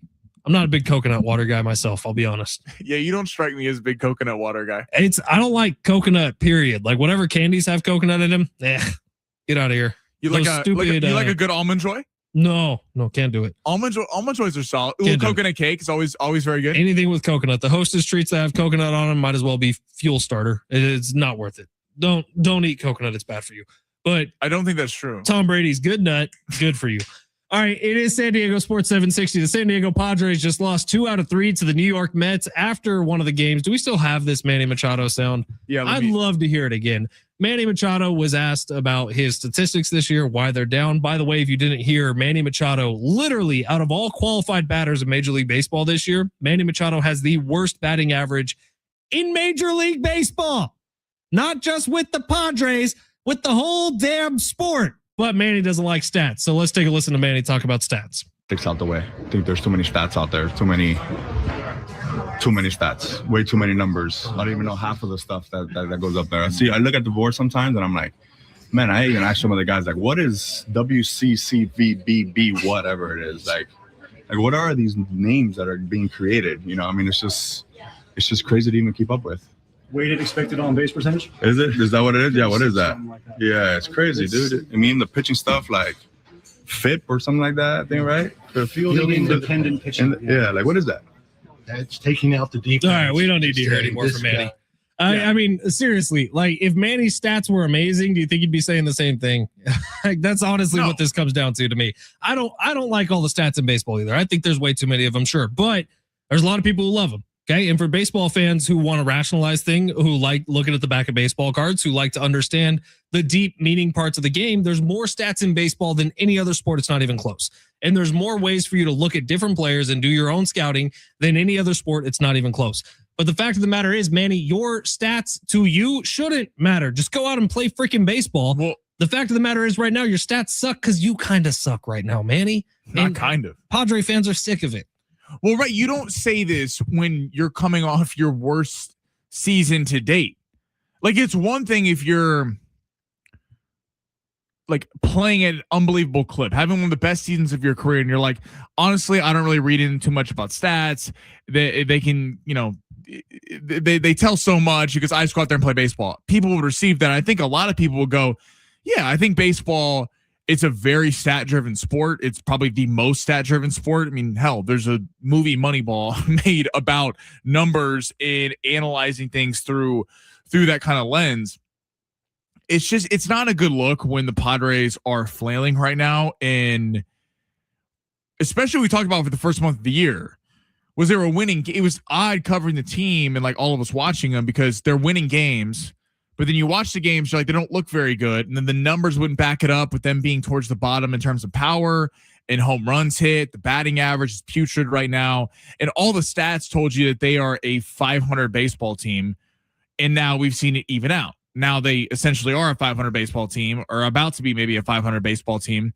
And now we're hearing Manny Machado talk about, I don't like stats and I don't want to hear about all this. Like, if you were winning games, sure, but you got to hide behind the first month of the year, the fact that they were winning games. So when the numbers weren't good, everyone's like, yeah, but they're winning games. You're not winning games now. So now the numbers are backing up what all the naysayers thought. And it's really not a good look when you're batting 169 right now, making a gazillion dollars and you can't, and now you're talking about how you don't like stats. Like you should care about stats. I think Manny Machado is top 15. I think he's top 15 in annual average value for a contract in the entire sport. Again, he is last in batting average. If I get it, if you don't want to get into F-WAR or all the different stats all the way down the line, I understand that. And there's a lot of them in baseball and they get wacky and you can talk yourself in circles. Batting average? My 7-year-old nephew knows batting average and he knows what it means. Right. Come on, man. To that end, you're not talking about, metric, like guy has a really good batting average. And like Luis Ariz, we had this conversation a lot. Great batting average, never struck out. Was he that helpful in winning? Right. That was a conversation where you're like, are the stats telling a different story, the underlying metrics? Like Manny's stats all around, he has a 169 batting average. I believe his OPS is 586. I mean, the stats are telling you this is a terrible baseball player. Now, Manny Machado has a career behind him of excellent play, so people have consistently been giving him the benefit of the doubt. Here in San Diego, how many times have we heard throughout the last couple months? Well, Manny gets his stats. People have been concerned about Merrill, about Tatis, but they go, at the end of the day, over a 162 game season, Manny gets his stats. Doesn't look like he's getting them this year. And so, I mean, I don't like this at all from Manny Machado. I think it's a pretty embarrassing clip from him. All right, Sammy, I'm going to ask you to queue up the most recent talkback that came in. It's from Juan, I believe. It's about Tom Brady, which is why I want to play it. That's not our winner. Sorry, Juan. Our winner actually was Matt. Came in quite a bit earlier. And congratulations, Matt. You're going to see Dave Chappelle with a pair of tickets. And that was the random number generator just did you some good. So yes, Matt, you will be going to see Dave Chappelle at Viejas Arena. We'll have another pair of tickets coming up tomorrow. But Sammy, play this from Juan because I did not even put this together, but this is genius. Anybody that has seen the Ted movies knows that Tom Brady naming his coconut water company Good Nut is absolutely hilarious. How did we not put that together? I still hate Tom Brady, but that is hilarious. Have you've seen Ted 2, right? Of course. Ted 2, they try to sneak into Tom Brady's house to steal. They want good genetics. So Tom Brady and his new coconut water brand. Juan, thank you for putting 2 and 2 together for us. Wow, that is fantastic. Good man. stuff there. He's probably right. That's probably exactly what's going on. I saw it on Twitter. I was like, this has to be AI. It's real. And then I was watching it. I was like, this cannot be real. Announced today, Tom Brady has launched his own brand of coconut water. What is this guy doing in his free time? So he's calling games for Fox. He's part owner of the Raiders. Whatever the F he wants. The dude is spitting out hits left and right. This thing is going to sell out of stores immediately. Wasn't he on like a yacht with like Sofia Vergara and all that? Tom Brady's playing chess while you're playing checkers, Sammy. Just deal with it. Tom Brady. All right. He's probably going to be the next celebrity who has a freaking rocket that goes to the moon with people on it. It's going to be the Tom Brady rocket. He'll name that one something crazy too. Whew. Tom's good rocket. Who knows? This is congratulations to Matt. Thank you for listening. Congratulations Appreciate to you. Matt. We'll get all your information over to our promotions team. They'll hook you up with those tickets to go see Dave Chappelle on June 21st at Viejas Arena. We'll have more of those tomorrow with a brand new category of question for you to ask. In fact, if you want to text Sammy for the rest of the day during his show on what question tomorrow's talkback competition That'd be should good. let us know. 70470. Start your message with team. Sammy will pick one for tomorrow. We'll run with that. You can win Dave Chappelle tickets and go see it with Matt. All right, it's San Diego Sports 760. We're going to close this thing up. Plus, I've just been notified we actually have another pair of tickets to go give away. So we'll do that. What? Coming up next, San Diego Sports 760 live on the iHeartRadio app.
San Diego Sports 760. Ben Fletcher, Sammy Long. I'm with you for a final time here today. Sammy will keep it rolling for another hour after this. Text line like the Tom Brady stuff. Text line 70470. Start your best with the team. Text line had a lot to say about Tom Brady's new coconut water. I got locked out of the text line. Whatever. It's all right. I'll see him all tomorrow. Text line also was calling you out. I remember I said that you were going to be up to date on Morocco and Ghana in the World Cup. 760 said he's going to be. Oh, I can't read that. Never mind. No, go ahead. Is it the gonorrhea one? You can say that. I'm going to be an expert on it. You're going to be a gonorrhea fan. Very creative, text line. Let's go. Hey, America is turning 250 years old, and San Diego Sports 760 is celebrating with $250,000 in cash. Listen for your chance to win $2,500 so you can take the ultimate American getaway. Win your share of 250 grand. Just listen for the keyword, then enter it at sportssd.com. Your next chance to win is coming up during Sammy's show at the 2:00 hour right here on San Diego Sports 760. We're bribing people to listen to Sammy's show.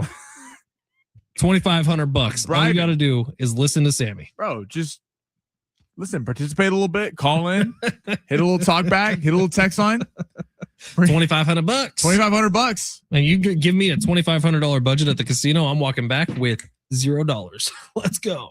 Yeah, see, if we were distributing that over one day, if it was a good sports day, maybe $1,000 goes to sports and then a $1,500 goes to the tables. Dude, that is a fascinating idea. Like behind breaking up what you want to spend your money on in Vegas. We'll have to maybe we'll do that one day. Do a podcast on it, like a full hour. We should do a Vegas podcast. Do a Vegas, what do they call it? Video on demand, a VOD of Vegas with you and me.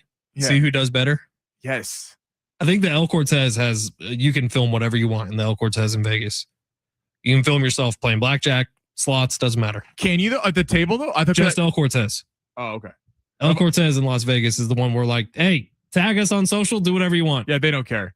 But yeah, like Caesar's not letting you just sit there. No, and film there's cards. a couple of them. There's this guy, I think his name's Vegas Matt. He's an influencer.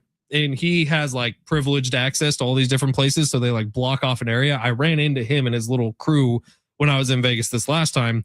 He was at Resorts World. And I was like, they let you just film in here? And he's like, yeah. And then I looked him up afterwards. Dude has like 1 million subscribers on YouTube.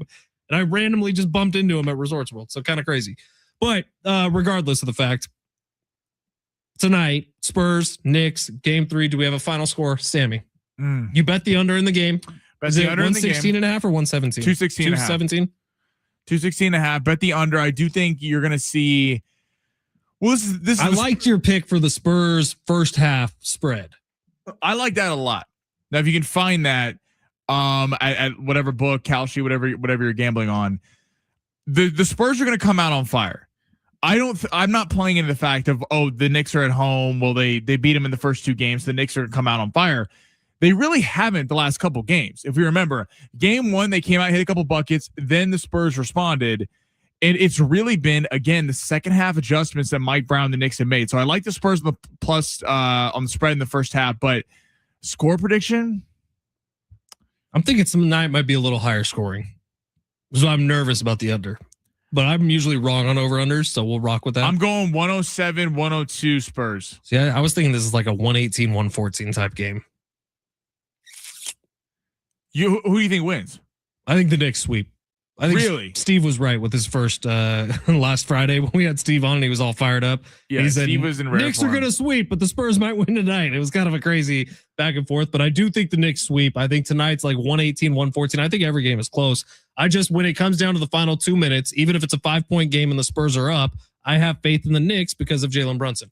All right, we had one late talkback come in on Manny Machado. Sammy, can we pull that up? Do you still have that screen up in there? Yeah, let me get it. It's a really great talkback, and it's good perspective, and it's something we had not discussed yet. It's about Manny Machado.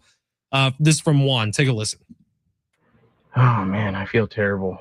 Lifelong Padre fan. And I got to be the one to tell Manny that the reason that he's signed those 2 giant contracts are because of his stats on the back of the baseball card. It's never been about his good vibes. It's been about his production. And now that his production sucks, here we are. Sorry. Juan's right. He's And right. that's probably how we should have led the show today. if I'm being honest about it. Like, that's probably the thought we should have ran with. Manny Machado is as rich as Manny Machado is and signed 2 massive contracts with the Padres and is probably going to screw up the next 5 years of Padres, if we're being completely honest with each other, because of his stats. That is the reason. He's never been a great clubhouse guy. He's never been a great leader. His stats are what got him paid. And we're sitting here having a conversation about, I hate stats. He doesn't like stats. People like you can't bench him because of his name. Like, why? You can't bench him because of his paycheck. Unfortunately, you have to hope he gets out of this, which is but there is something that you have to send a message that you can't just.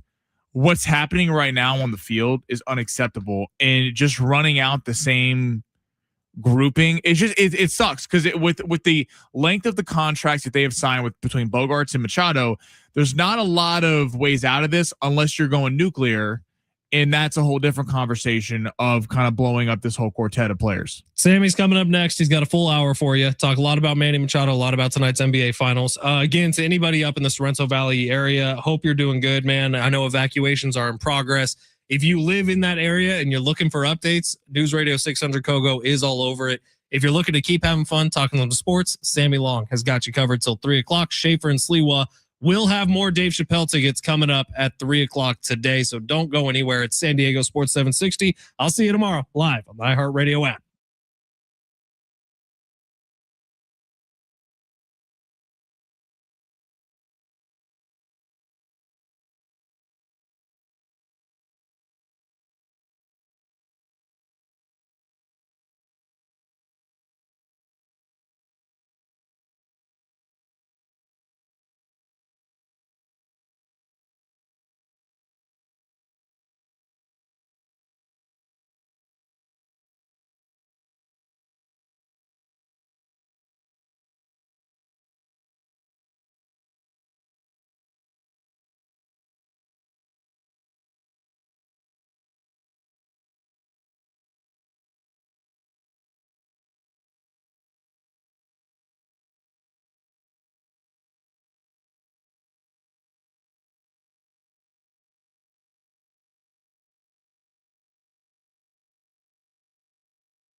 This report is sponsored by eBay.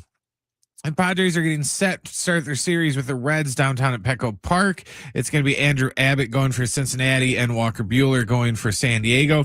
First pitch is set for 6:40.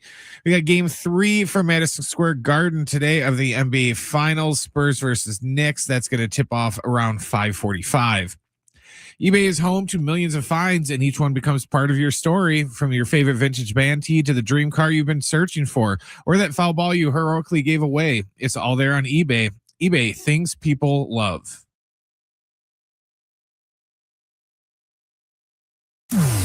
Going long with Sammy. That's going to be hot. In depth on the story of the day. Plus, it's warm in the hot seat. Now, it's Sammy Long. Rough weekend for the Padres, losing 2-3 to the New York Mets. Got a lot to get to today. So no Chino Iglesias. Chino Iglesias is out in Hawaii sipping Mai Tais right now, which doesn't sound too bad. So he will be joining us next week at the crossover with Slee and Schaefer coming up at 2:45. John Schaefer back in the building. Today we're going to get to the NBA Finals. New Giannis destination possibly being rumored here per Brian Windhorst. We're going to get to that coming about 15-20 minutes. Plus, the U.S. men's national team, it is World Cup. The World Cup gets going this week, so we'll get to that a little bit, how they fared in that last tune-up against Germany over the weekend. But first, start with the Padres. I mean, it's when you think things can't get worse, they get worse. Because heading into the series, it was imperative that, well, because we've talked about a lot that they can't beat good teams over a series. But the one thing I'll give the Padres credit up until this weekend was they beat the bad teams. They beat the bad teams and the okay teams. The problem is when you're a team that's trying to win a World Series, you're comparing yourself to the Dodgers and the Brewers and the Phillies and all the elite teams in the NL as well as the AL. And again, outside of the Mariners, who the Padres swept 6-0, there hasn't been much success against top-tier ball clubs. The Dodgers lost series against them. The Brewers, the Cubs, the Phillies swept them twice. Hell, the Nationals are in the hunt right now. They went 2-1 against the Padres. So there's not much to point to in terms of big series wins for the Padres. But they're taking on the Mets. The Mets were two of the worst offenses in all of Major League Baseball. So you thought this was the time that the Padres might be able to get going, and that just certainly wasn't the case. I mean, outside of Freddie Fermin on Saturday, this team gets swept. This team didn't show. They got destroyed yesterday. Benj, the rookie for the Mets, went 5 for 5, and Friday they took it to him. Saturday the Mets were going to win that game. If we remember, I give Freddie Fermin a lot of props because we've kind of got after him so far this season because his numbers have certainly not been up to snuff. But I mean, Fernando Tatis, the first run scored in that game, bounced off the second base bag. It's fluky runs being pushed across, and it's bad baseball right now. Now we got some sound. Manny Machado, after Friday night's game. Manny Machado, per Marty Caswell, had the sound, was talking about analytics and why he thinks people put too much emphasis in baseball in analytics. Here's what Manny had to say. I think there's too many stats out there. Too many stats. Way too many numbers. I don't even know half of the stuff that goes up there. I look at the board sometimes and I'm like, man, I even ask some of the guys like, what is WCCVBB, whatever it is, like what are these names that are being created? You know, I mean, it's just crazy to even keep up with. Weighted expected on base percentage? Is it? Is that what it is? Yeah, what is that? Like that. Yeah, it's crazy, dude. I mean, the pitching stuff like FIP or something like that, I think, right? For fielding independent pitching. Yeah, like what is that? That's taking out the defense to say this guy. All right, so why would you have that stat? Oh, Manny. Call us your reaction to that. 877-767-4760. Hit us on the talkback mic, the little red microphone. Send them in or shoot us a text, 70470. Start your message with team. Well, here's some stats. Since Manny Machado does not like stats, here's some stats that paint us a little bit of a picture of Manny Machado and then the Padres. Through 62 games of this Major League Baseball season, Manny Machado is batting 169. Not a very good percentage. 11 home runs. Okay, not great, but considering the fact that the rest of the team doesn't hit home runs, stands out a little bit. 32 RBI and an on-base percentage of 254. So his batting average 169. That's one of the worst in Major League Baseball. On-base percentage 254. That's one of the worst in baseball. His slugging percentage is 342, and his on-base plus slugging is 596. In home runs, it's not like he's doing anything there. He's tied for 41st. It's not terrible, but it's not Manny Machado numbers, and getting paid to be one of the best players in baseball. And the RBI is tied for 62 with 32. Now, this is the team as a whole. Batting average is 214, worst in Major League Baseball. On base percentage 218, one of the worst in baseball. The slugging percentage is ranked 29th in baseball. Home runs is ranked 20th.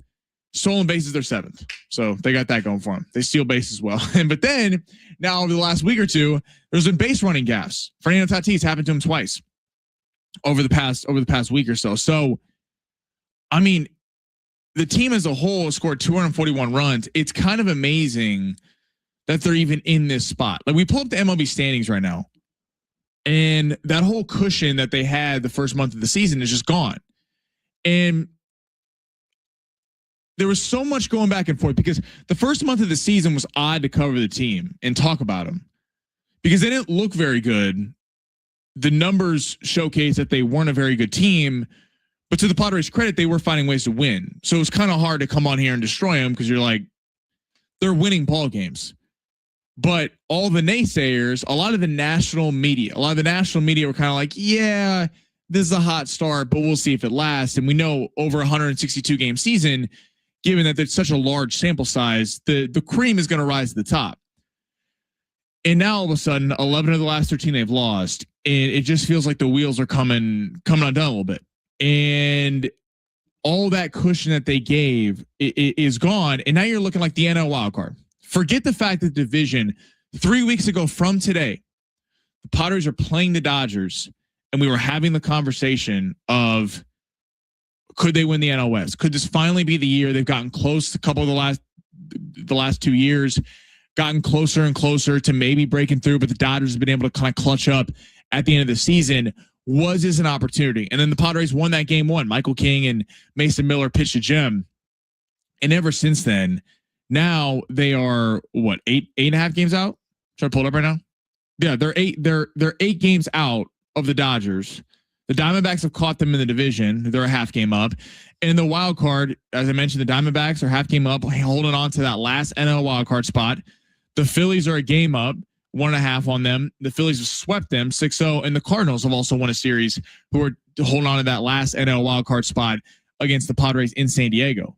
So now it's the Padres, the Pirates, the Cubs, the Nationals, the Reds, who they're welcoming tonight, the Marlins still hanging around. I mean, now it's you have to hope for some luck down the stretch, and you have to play some damn good baseball to be in this thing. FanGraphs gives the Padres a 16% chance to make the postseason. Now, not everything's won on paper, so you got that going for you. But when you hear comments like the Manny Machado sound about analytics, and like, if you're going to criticize the amount of stats and analytics in baseball, I want to hear that when you're winning.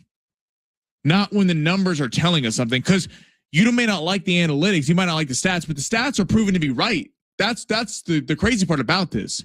Again, the first month of the season, they were kind of messing with the trend. The stats were panning out that they weren't a very good team, at least offensively, and they're still winning games. Well, now it's evening out. Now they're not winning ball games, and especially not against teams who are good. And then now you have a terrible weekend against the Mets. So Padres catching a little bit of a break here with the Reds, and that Ellie De La Cruz, probably the best player for the Cincinnati Reds, won't be playing in this series. So that's good. But again, this team right in the NL wildcard hunt, and at home, there is zero excuse to lose this series. Like, you can't lose this series at all. And we've talked so much about, I think we just kind of assume that the Padres are going to be buyers at the deadline, because that's how it's always been. AJ Preller is always about going in, trying to put the best product on the field. And it's kind of not a fire sale yet, because nothing's actually happened, but everyone's looking for someone to blame. It's Steven Souza, I think, is the easy one, probably the less costly one, in that you fire your hitting coach. I'm not calling for him to be fired, but if that were to happen, it's not like you're pulling off a major trade that's going to shake up the franchise. But then you're looking at Craig Stammen. Then you're looking at AJ Preller. And then you start getting to the massive stars and whether it's time, whether this core group has run its course. This core group of Fernando Tatis, Manny Machado, Xander Bogaerts, Jackson Merrill, has this kind of threesome, foursome run its course in San Diego. And if we look at the trend line, they make the NLCS, beat the Dodgers, miss the playoffs next year. And then 2024 probably had the best chance, had the Dodgers on the ropes, 24 straight scoreless innings, and they lose to the Dodgers. And then they lose last year in the wild card of the Cubs. And now, as of right now, there's a lot of time to change this, not looking fantastic in terms of the playoff race. It's like, when does the conversation become cut your losses? Like, I'm looking at ESPN today, and there's 9 Tarek Skubal offers. Now, this is the big Major League Baseball story of who's going to trade for Tarek Skubal. And they had the Padres as one of the offers that could be entertaining for the Tigers. And this is the offer that ESPN put together. Ethan Salas, Schoolcraft in the minors, Brian Balzer, Jeremiah Estrada, and then the Padres would get Skubal and Spencer Torkelson. That'd be nice to get Torkelson back to kind of solve that first base problem. I think that would kind of ease the pain of losing so many top prospects.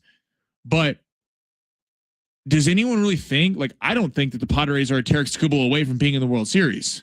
Like last year, the year before, maybe you could have made the argument like I got why last year they went all in. That team, the offense was terrible toward the end of the year, but that team coming off 2024, when you felt like you let it slip through your grasp when the Dodgers came back and won that series, get a bolster. So you go out and get Mason Miller. You go out and add all these pieces. I mean, renting Tarek Skubal, giving away an already depleted farm system for Skubal, by the way, something that you don't exactly need. Yes, could starting pitching be better, but again, these guys have held up. Coming into the season, we thought the starting rotation, if the Padres were faltering at any point this season, it would be because of the starting rotation. And we were wrong. We just simply were wrong. And that's where I give AJ Preller credit, because a lot of people are kind of bashed on AJ Preller today. And that's a whole different conversation, whether how much of the Bogaerts and Machado contract is to blame for him. Some people can put it on AJ Preller. He did give him the contracts. That's fair. I think also, rest in peace to Peter Seidler. But Peter Seidler spent like he was trying to win in this city, and he deserves a lot of credit for that. But on the flip side, he also was a major catalyst behind giving those contracts. So, like this year, the fact that they're even in playoff contention right now is Walker Buehler, the signing of Walker Buehler, the signing of Gavin Sheets a year before, in Miguel Andujar, Ty France. I mean, going on the list of guys that have kept this team afloat, Griffin Canning. And so I'm not ready to point to AJ Preller today. Now, maybe he ends up being the scapegoat with new owners and this thing doesn't work out. You gotta look somewhere. And the one thing you would knock AJ Preller, he put everything behind Craig Stammen. And I don't know if Craig Stammen has really worked out until this point. I mean, that whole situation where he convinced Craig Stammen to put his hat in the ring. It's a weird situation with the Padres right now. Hopefully they get back on track. I keep saying it. It really starts tonight. They're playing the Reds. You cannot afford to lose another series against a team in the NL wildcard race and really reasonably expect at home that you're going to make a push for the playoffs here. But we will see. All right, coming up next, we get the NBA Finals. Game 3 tonight. Can the Spurs stay alive? What needs to change for that to happen? Going along, San Diego Sports 760, live on the iHeartRadio app.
All right, Radio Music Festival is back, and you can win your way in before you can buy them.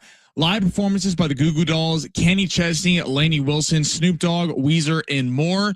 September 18th and 19th at T-Mobile Arena in Las Vegas. 2 nights, 1 stage. Listen to win tickets before you can buy them, including airfare and hotel accommodations in Vegas, plus $1,000. Next chance to text in and win happens around 6 p.m. and our exclusive Capital One card holder pre-sale starts Wednesday at 10 a.m. All right. Today we got tickets, a pair of tickets. See Ziggy Marley at Cal Coast Credit Union Amphitheater. For tickets and information, please visit Ticketmaster.com. Hit us on the talkback mic, the little red microphone. Click on San Diego Sports 760 at the top right hand of your corner. Give us your thoughts on the Padres. Where are you at with Manny Machado? What needs to change with this team? Do you bench him? Do you put him on the bench? Some of our text line has thrown that out there. We'd love to hear from you. Again, little red talkback mic at the top right of San Diego Sports 760, and you can enter to win Ziggy Marley tickets. All right, we got the NBA Finals tonight. Now, this game, this game has so much buzz around it in that you have the Spurs, who are favored, now down 0-2 and needing to win. You have New York going crazy, and the ticket prices, which good for Josh Hart for coming out and saying the fact that the ticket prices are, $10K to get in at the top. He's like, it's ridiculous because fans that have been there their whole life wanting to go to the game won't be able to. You also wonder, by the way, how that plays into the game. Now, the crowd's going to be raucous, but this has been a problem, by the way, with hockey, with the Toronto Maple Leafs. Now, avid fan base in Toronto, one of the most historic franchises in all of hockey. And they have this rabid fan base in the regular season. They would get to the postseason every year and all the big wigs would buy up the tickets. All the like business, like all business would buy them up. So the home ice advantage wouldn't be there because they weren't diehard fans. They didn't really care. They just wanted to say that they were at a Toronto Maple Leaf game. Now, I got to figure if you're paying $10,000 for these seats, you're going to be going crazy, but could that be happening tonight? You're going to see a lot of people who probably weren't watching the Jeremy Lin Knicks. Okay. Go into this game tonight. Couldn't tell you a player on this team 3 years ago at the Knicks tonight, but so kind of the spectacle. Wonder if they can get back in this series, but Fletch and I kind of got in a convo earlier about could Jalen Brunson be the face of the NBA? Like, could that happen? Because, and Brad, I'm curious your thoughts in a second. There's so much made of, does the face of the NBA have to be like a must? Like Victor Wembanyama, as they call him, the alien. He's unreal, 7'4". The fact that he can move like that, has handles, like he's just an interesting player to watch. Anthony Edwards is skying through the, dunking from left and right, and he talks and he kind of plays into it. Luka's so gifted offensively to add something to that. Like Jalen Brunson has been a guy that I think a lot of people have kind of written off because he's small and like doesn't have the athleticism to have the sky dunks like Anthony Edwards and things like that. He's just a great player. And now he's won at Villanova. He's 2 wins away from winning the NBA Finals. And it's like playing in New York City, you'd think Jalen Brunson might have a shot to become the face of the NBA. I think he could be the face of the NBA if he wants to be. He scores enough points to where, he's exciting to watch every night. He's arguably one of the probably top 5, closers or people you want to, take the final shot in the league right now. So, it's just a matter of if he wants it.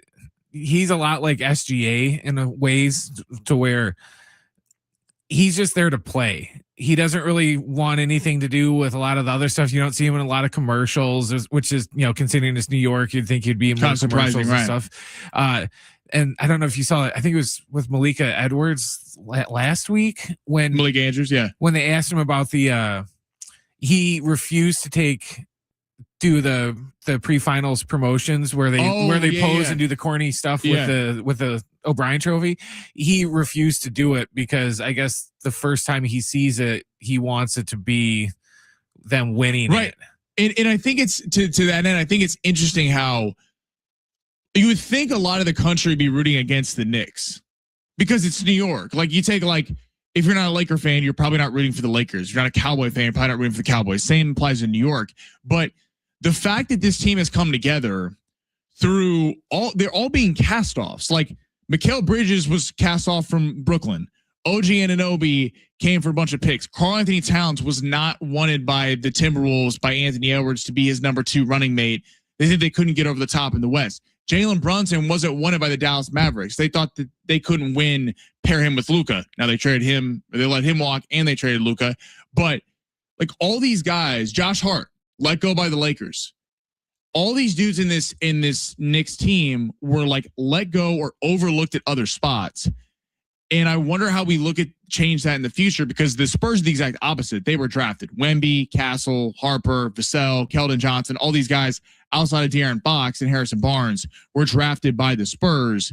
It's like, have we gone too far the other way where, yes, it's one thing to be Sam Presti and stack picks. And if you're that good at scouting talent, then all for you, like do that.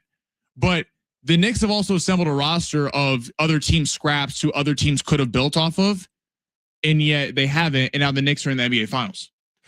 I think that the Knicks just enjoy the national love now, because I think that if it wasn't for the fact that they haven't won a title in so long, they wouldn't be getting it. I think it's going to be very similar to what happened with the Red Sox. Everyone loved the Red Sox until they won that title, and then everyone's just like, oh, the damn Red Sox are in it again. So just take advantage of the love this year, because once you guys win the chip, it's not going to be the long drought anymore, and you're not going to be an underdog anymore. I wonder who's more likely to get back, because off the jump coming into the series, I think a lot of the narrative was it'd be easier for the Spurs to get back, even though you're in the Western Conference with the Thunder. I think a lot of people coming into the series were like, yeah, but are the Knicks really going to show out in this series? Because the Knicks got to the Eastern Conference. How good actually were the Cavs? How good were, credit to the Atlanta Hawks for getting 2 games against them. I mean, seriously, Atlanta deserves some props, in Philly. And now like the Spurs on the other side, like the Knicks look like they could maybe run the Eastern Conference. The West could be pretty stacked for years to come. Let's get in a little bit more on the other side. We also got some Giannis stuff where he might be going up in the next week or two. Get your thoughts in on that. Who do you think is more likely to get back here next year, the New York Knicks or the San Antonio Spurs? Text me 70470. Start your mess with team. And again, we got Ziggy Marley tickets, Cal Coast Credit Union Amphitheater. Hit the red talkback. If you want to weigh in on this, hit it on the talkback, and we will play that and give you a chance to win some tickets. All right, coming up next, more of that on the other side. Going long, San Diego Sports 760 live on the iHeartRadio app.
This report is sponsored by Taco Bell. The Padres and Reds are getting set for game 1 of their series tonight down at Petco Park. It's going to be Andrew Abbott going for Cincinnati and Walker Buehler on the hill for the Friars. First pitch is at 6:40. We got game 3 of the NBA Finals tonight from Madison Square Garden when the Spurs take on the Knicks. That will tip off around 5:45.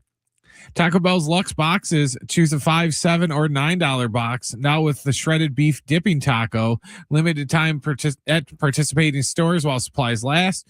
Prices vary. Freezes and specialty drinks not included. Tax extra.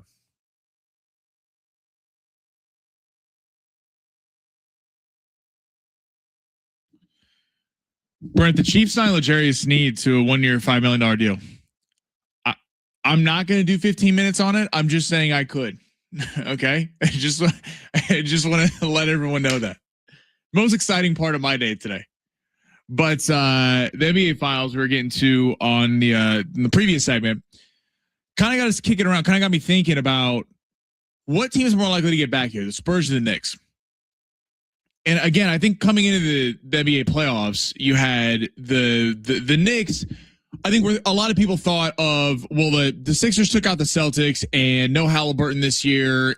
Like, and maybe LeBron's coming to Cleveland. There's a lot of factors here as to why maybe this was a kind of one and done run.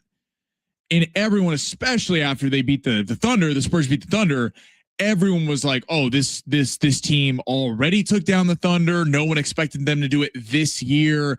This team is going to go on a run for 8 years where they dominate. And maybe that's the case. But has it flipped? I mean, think about it. If you're the Knicks, the Eastern Conference, Boston had everything it needed to get past you, and yet they didn't. Like, they were supposed to be a dynasty with Tatum and Brown, and they're not. Now, I'm not saying they can't get back there. The Celtics are an extremely well-run organization who are always going to put themselves in contention, but they're going to be up there. But they have some flaws. Cleveland, I think, has ran its course. I think Cleveland is kind of cooked. I don't know what you do there. The Donovan Mitchell, James Harden marriage has not worked. Maybe they add LeBron. I still don't know if that team gets out of the East. You have Tyrese Halliburton coming back for the Pacers, which is big for them. But I think people were counting on the Pacers thinking they were going to get a lottery pick. And then when they lost out on that lottery pick to the Clippers, I think expectations changed. And then you got Philly, but we have the same conversation every year about Philly. It's can they stay healthy? And then they finally beat the Celtics. They get mopped by these Knicks. So the Knicks feel like maybe they're here to stay a little bit for a cup of coffee in the Eastern Conference. The Spurs are always going to be in contention, and they're only going to get better. Now, we've seen players lose in their first NBA Finals. Shaq did that. Like, great players have lost. So some of this Wemby slander so far, it's like, look, has he played the best finals? No. He did not have a good game too, especially at the end there. Threw the ball off Stephon Castle, committed the foul, then missed the shot. Wemby has not played his best series, but he's only going to get better. But let's look at the Western Conference. You have the Thunder, who are going to retool and still be back up there every year and dealt with a lot of injuries last year. You have maybe the Rockets looking to add a point guard. Maybe Fred VanVleet comes back. Is that team, maybe not top the Western Conference, but going to be hell to deal with. I firmly believe my Lakers will be back in the picture. I think with the amount of cap space they have, I think they're going to finally be able to outfit this team around Luka. We'll see what happens with Austin Reeves, LeBron, and all that. You got Denver. You got everyone. Maybe LeBron goes to Golden State. Maybe they got to run in them. So I both these teams could meet in the finals the following year, but it is, again, like I keep making this point on here. It's like the Nuggets, everyone thought was a dynasty. Celtics, everyone thought was a dynasty. Thunder, everyone thought was a dynasty. Then the Spurs beat the Thunder. It's like Spurs are not going to be able to be beat. And now the Knicks are here. Hell, maybe we're doing it with the Knicks right now. Maybe we're talking about the Knicks for a dynasty. I don't see a dynasty with the Knicks, but they might have an easier path in the Eastern Conference to remaining kind of towards the top than the gauntlet that the West is going to be every single season. Now, speaking of the Western Conference, Sam Presti, SGA, as we know in this playoff run and kind of throughout his career, has caught a lot of flack for the flopping, for maybe not being the most, for lack of a better word, interesting fun player to watch. Sam Presti had some comments today on SGA and what he faces in the league today. This is what Sam Presti had to say. Relative to Shea and the narrative on that, he's playing against 6 people. He's got 5 defenders, and the 6th defender is social media. And, that's a reality. And he's not going to be the last player that the machine decides to target. But no one's going to handle this gracefully, because when they turn it on somebody else, they're not going to step up there every night and not acknowledge it. We didn't hear press conferences like that when they were winning. I never heard them coming out. Then they lose. Then all of a sudden it's, Shea gets blasted in the media. Sam Presti, I get it. It's his guy. He built this team. Of course he's got to say that. Just like every Thunder player needs to come out and support their guy. So I'm not blaming Sam Presti. If I was the GM of the Oklahoma City Thunder, I'd do the exact same thing. But in regards to his point about how he's playing social media, it's like, no. That's not how this works. There's been a problem, by the way, with Kevin Durant throughout his entire career. It's you don't get to have the glitz and the glamour and then not have the other side of it. Because it went viral, and I'm an Alex Caruso fan. He played for the Lakers, won a championship with the Lakers. But everyone saw that clip that went viral. That when they started losing in that, it was a game 6 or game 7, and he threw the camera away. It's like normally, the Thunder are usually laughing, having a great time on the sidelines. Then it wasn't going so well, and all of a sudden the attitude changes. Shea has been criticized because the way he plays basketball, he does end up on the court a lot. He ends up in that series, 25% of his shots, he ended up on the floor after it. So he's clearly trying to draw fouls. It's a part of today's NBA, so I'm not even knocking him for it. It's James Harden did it. A lot of guys try to foul bait in today's NBA, but Oklahoma City has been so universally praised the last couple of years, and everyone thought they were just going to dominate for the next decade. And all of a sudden that doesn't look like the case, because now we look at 2 years later, they got bounced out of the Spurs, out of the Western Conference Finals this year. And the year before, you're going to still have the questions. Now, I give them credit. They can only play who was in front of them. But what happens if Tyrese Halliburton's healthy in that game 7? I'm not saying it's fair, but that's the kind of narrative that we're going to have about this team. So now we're hearing Sam Presti come off, talking about people popping off at Shea. And it gets back to can Jalen Brunson be the face of the NBA conversation? Shea is a great player. I wouldn't say Shea is an exciting player. Shea is just very good at basketball. And again, would you rather have someone who's exciting or someone who's very good at basketball? You can have that whole debate. But Luka puts butts in seats. Wemby puts butts in seats. Anthony Edwards, Tyrese Halliburton. I think Jaylen Brown to an extent does this. I think there's a lot of players. Giannis certainly does this. Giannis adds that Jokic is such a fluid big. It's kind of crazy to watch how he's like a point center, but you can't have your cake and eat it too. And I feel like that's what the Oklahoma City Thunder have been doing, is they've just been getting universally praised the last few years, rightfully so, because Sam Presti himself is drafted and developed better than basically anybody in the entire NBA. And now all of a sudden they got some competition. The Spurs are there. And again, the Lakers aren't going anywhere. The Rockets aren't going anywhere. The Nuggets, who knows, again, if LeBron goes to the Warriors, maybe they can do something. And then we have the whole Giannis conversation. Giannis, per Brian Windhorst today, was on Get Up and kind of threw out there the prospect of maybe Giannis going to Miami. And we've heard Minnesota interested in Giannis. We've heard the Lakers interested in Giannis. Basically, any team that's trying to kind of crack the Oklahoma City Thunder and the San Antonio Spurs are interested in Giannis Antetokounmpo. But then I think, and Brandon, you're a Bucks fan. If you're Giannis, Miami off the jump, I was like, why would you go to Miami? Because Tyler Harrell's going to be in the deal. He's going to go back, and you're kind of going to be bare down there in Miami. I guess you and Bam Adebayo. But then it kind of hit me back to the Knicks. I'm talking about how the Eastern Conference feels a little bit wide open. If you're Giannis, yeah, you could team up with Luka in LA, and that would be headlines, and they would be hell to deal with. Or Anthony Edwards in Minnesota. But do you want to deal with the Thunder every year? Do you want to deal with the San Antonio Spurs, the Denver Nuggets? Whereas you stay in the Eastern Conference and you go to Miami, big market, Pat Riley, excellent GM, knows what he's doing, drafting and developing talent.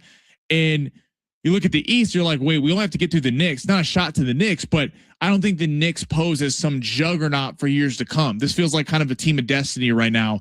I think the Knicks are going to be towards the top of the East for a lot of years, but I don't think the Knicks are some unbeatable team. So Giannis to Miami, from a Bucks fan perspective, where do you think? Like, Does Tyler Harrow interest you? Tyler Hero doesn't interest me, and I don't know how well received he'll be back in Wisconsin, because lots of people don't know this, but he verbally committed to be a Badger, and then on signing day he backed out last second and didn't come there. So lots of people are still salty about that. But I'm just kind of surprised that out of all the teams that are in there, Miami doesn't really seem like they're Giannis away from compete, even in the East, Right. as weak as the East is. It just doesn't seem, and Giannis doesn't want to do rebuild. He wants to win now. And then you're going to go to Miami and then wait 3 years for Riles to get you a team. I think they're a little closer. I see what you're saying. Like, I don't just, if you take Harrow out and you just put Giannis on that team, I don't think they're winning the finals. Now, him and Adebayo push you automatically toward the top of the East, I think that puts you, because that is a talented team. Andrew Wiggins, Norman Powell, like there's something to work with in Miami. I'm with you on that. You would have to draft and develop, but the Giannis thing is interesting because he's going to have his say in kind of where he wants to go, or if he can push his way to somewhere. Does he say, I want to be a Laker? Does he say, I want to play with Anthony Edwards, or I want to go to Miami? Boston's been floated out there. They kind of poured cold water on that a little bit because it would take Jaylen Brown in the deal, and I'm sure the Bucks would love that. But from my fan standpoint, that's who I would want. Right, Jaylen Brown coming back, that's a franchise player. Does Jaylen Brown want to go to Milwaukee? There's a lot there that I don't know if that works, but the Giannis sweepstakes will certainly tip the scales to see if there's a team that can really kind of crack this new, Knicks, Spurs, and Thunder. 858 texted in, got to remember this will be the worst we see of the Spurs trio of Wemby, Castle, and Harper. That's very true. It's very true. Again, if they lose this series, I'm not writing them off. Like, this team is only going to get better, and they're going to finally have that NBA Finals experience, but their kind of youth is showing right now. Again, we got those Ziggy Marley tickets at Calco's Credit Union Amphitheater. Hit the little red talk back mic. Send us your thoughts on the Padres, or what do you think? Do you think, where should Giannis go so far before the NBA trade deadline? And you can be entered to win Ziggy Marley tickets. All right, coming up next, John Schaefer's back in the building today after being on vacay last week, as well as Alan Sliwa. Little crossover action, San Diego Sports 760, live on the iHeartRadio app.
John Shaver's birthday today.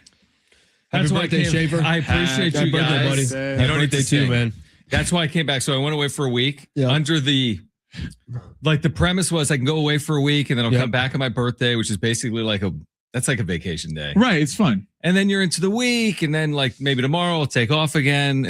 Like I just feel like I was going to buy myself the It entire just month seems of like June. more like the ego of being gone for a week and then coming back on your birthday. on the day of your birthday for like additional attention. Exactly. I wasn't going to miss additional love. My wife was like, "Do you want to go like this week or this week?" I'm like, "Well, I have to be here for my. I got to be here because I want So everyone everyone to know recognizes me. it is my birthday.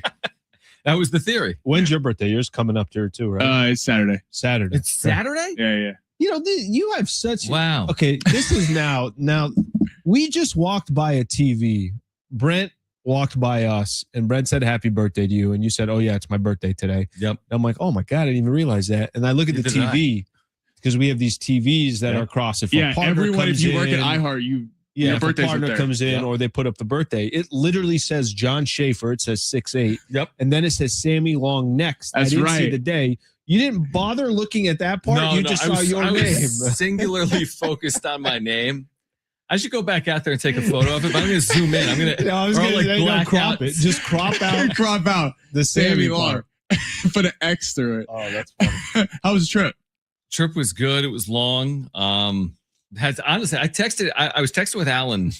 I think Saturday night, and I sat on a 'cause you couldn't plane. get back, I yeah. sat on a plane in Nantucket, Massachusetts, which is never. I mean, again, like the thing is, if you get stuck in Nantucket, which is an island, you're stuck. Like there's nowhere you're going. If there's a weather situation, there's no like, oh, let me get to this airport or let me do that. So for a second, I'm like, am I gonna like make it back by Monday? It was basically a 2-day ordeal. Supposed to leave Saturday afternoon. There were actually thunderstorms in Newark, New Jersey. I made it late that night. Kind of a harrowing flight. I wasn't a big fan of it. You're on this like little plane. There's thunderstorms in the area. Turbulence? Bouncing around. Oh, yeah, I can't do that. Yeah, So got to Newark, but then I was like, oh, let's just take the first flight out. But my wife was like, no, let's spend the day in New York. And then let's go back tomorrow night. I'm like, well, that's risky because what if there's more thunderstorms or what if there's a flight issue? I got to get back for the show. She's like, you're fine. But it's your birthday. And yeah, exactly. It was my birthday today. So anyway, that's what we did. And you were it was cool. you were all around MSG All yesterday in around. Madison Square Garden. Went to MSG, saw this guy that was on YouTube broadcasting. He was on YouTube saying Jalen Brunson's name 100,000 times. That was the name of the stream. And my son joined him for like 400 of those. He did? He actually I might have to get the audio to Brent. I didn't even share this with you. Because he's doing Jalen Brunson. This counter's going up. That's the whole stream. That's all this guy's doing. It took 12 hours. By the way, kind of smart. I got to be honest with It's you. a good idea. Just like and just doing it in the middle of Times Square. So my son was amazed by it because he loves the idea like YouTube and like the Yeah. like button. Right, and all, yeah. like all these kids. And anyway, he's doing it. Jalen Brunson. And then Jones, I don't know why he said Jalen effing Brunson without like put the full word. Who said that? My 7-year-old. Hell yeah, Jones. I don't know why. So what happened? It was what cool. happened. The guy was like, yeah. Like, everyone was like into it. This is at like 9 a.m. I have the video of it. I could get it to Brent and we could bleep out. We have to get that. Yeah. It's in New York. Isn't that amazing? Yeah, he honestly He it took him became 2 like hours a- to he become a became like a New Yorker. Yeah, He's like, get he's that like, out yeah, of the road. like, he's like yelling about Wemby. You call this a bagel? Yeah. I don't think any New Yorkers said Dude, that. Yeah. That is fantastic. That's We're really funny. definitely gonna need to get that audio. Can you imagine just being like, I have an idea today. This is so New York. Like, let me just set up. I'm going to bring a chair and my camera and my light. It's pretty smart. And a power strip. The and I'm just gonna celebs say joined Jalen in. Brunson's name Ben for 100. Stiller joined in on one of those. Really? Yes, I So didn't have other watch people it, been but doing it? yeah, other people have been. It's been Because like it was this on trend. like House of Highlights and stuff. This kid yesterday Smart. that I saw was Smart. on Instagram. Yeah. The guy almost got banned off of YouTube because your of my son son. came Because in of Jones. Yeah. You'll for hear it. You'll hear 6 it. seconds. That's What? awesome. That's good. So I heard you guys. You were talking about what would you pay for with the ticket price at $10K tonight to get in. It's dropping now, isn't it, Alan? It's down to I think 5,700. Oh, that's easy. That's standing room only though. That's standing room. It's to just get in. So get in the door. I would saw you it was do that? 5,700. Yeah. Yeah, Sammy, on Friday night, it was over 11K. Like it was when they won game 2. Well, so a couple things happened. Like when they went up like 12 or 13 points, the tickets started skyrocketing again. And then when they actually won the game, then it was up to like 11.5, something like that. So it's gone down to 5,700, which is chump change for apparently anybody in New York right now. What's the most you've ever spent on a sporting event?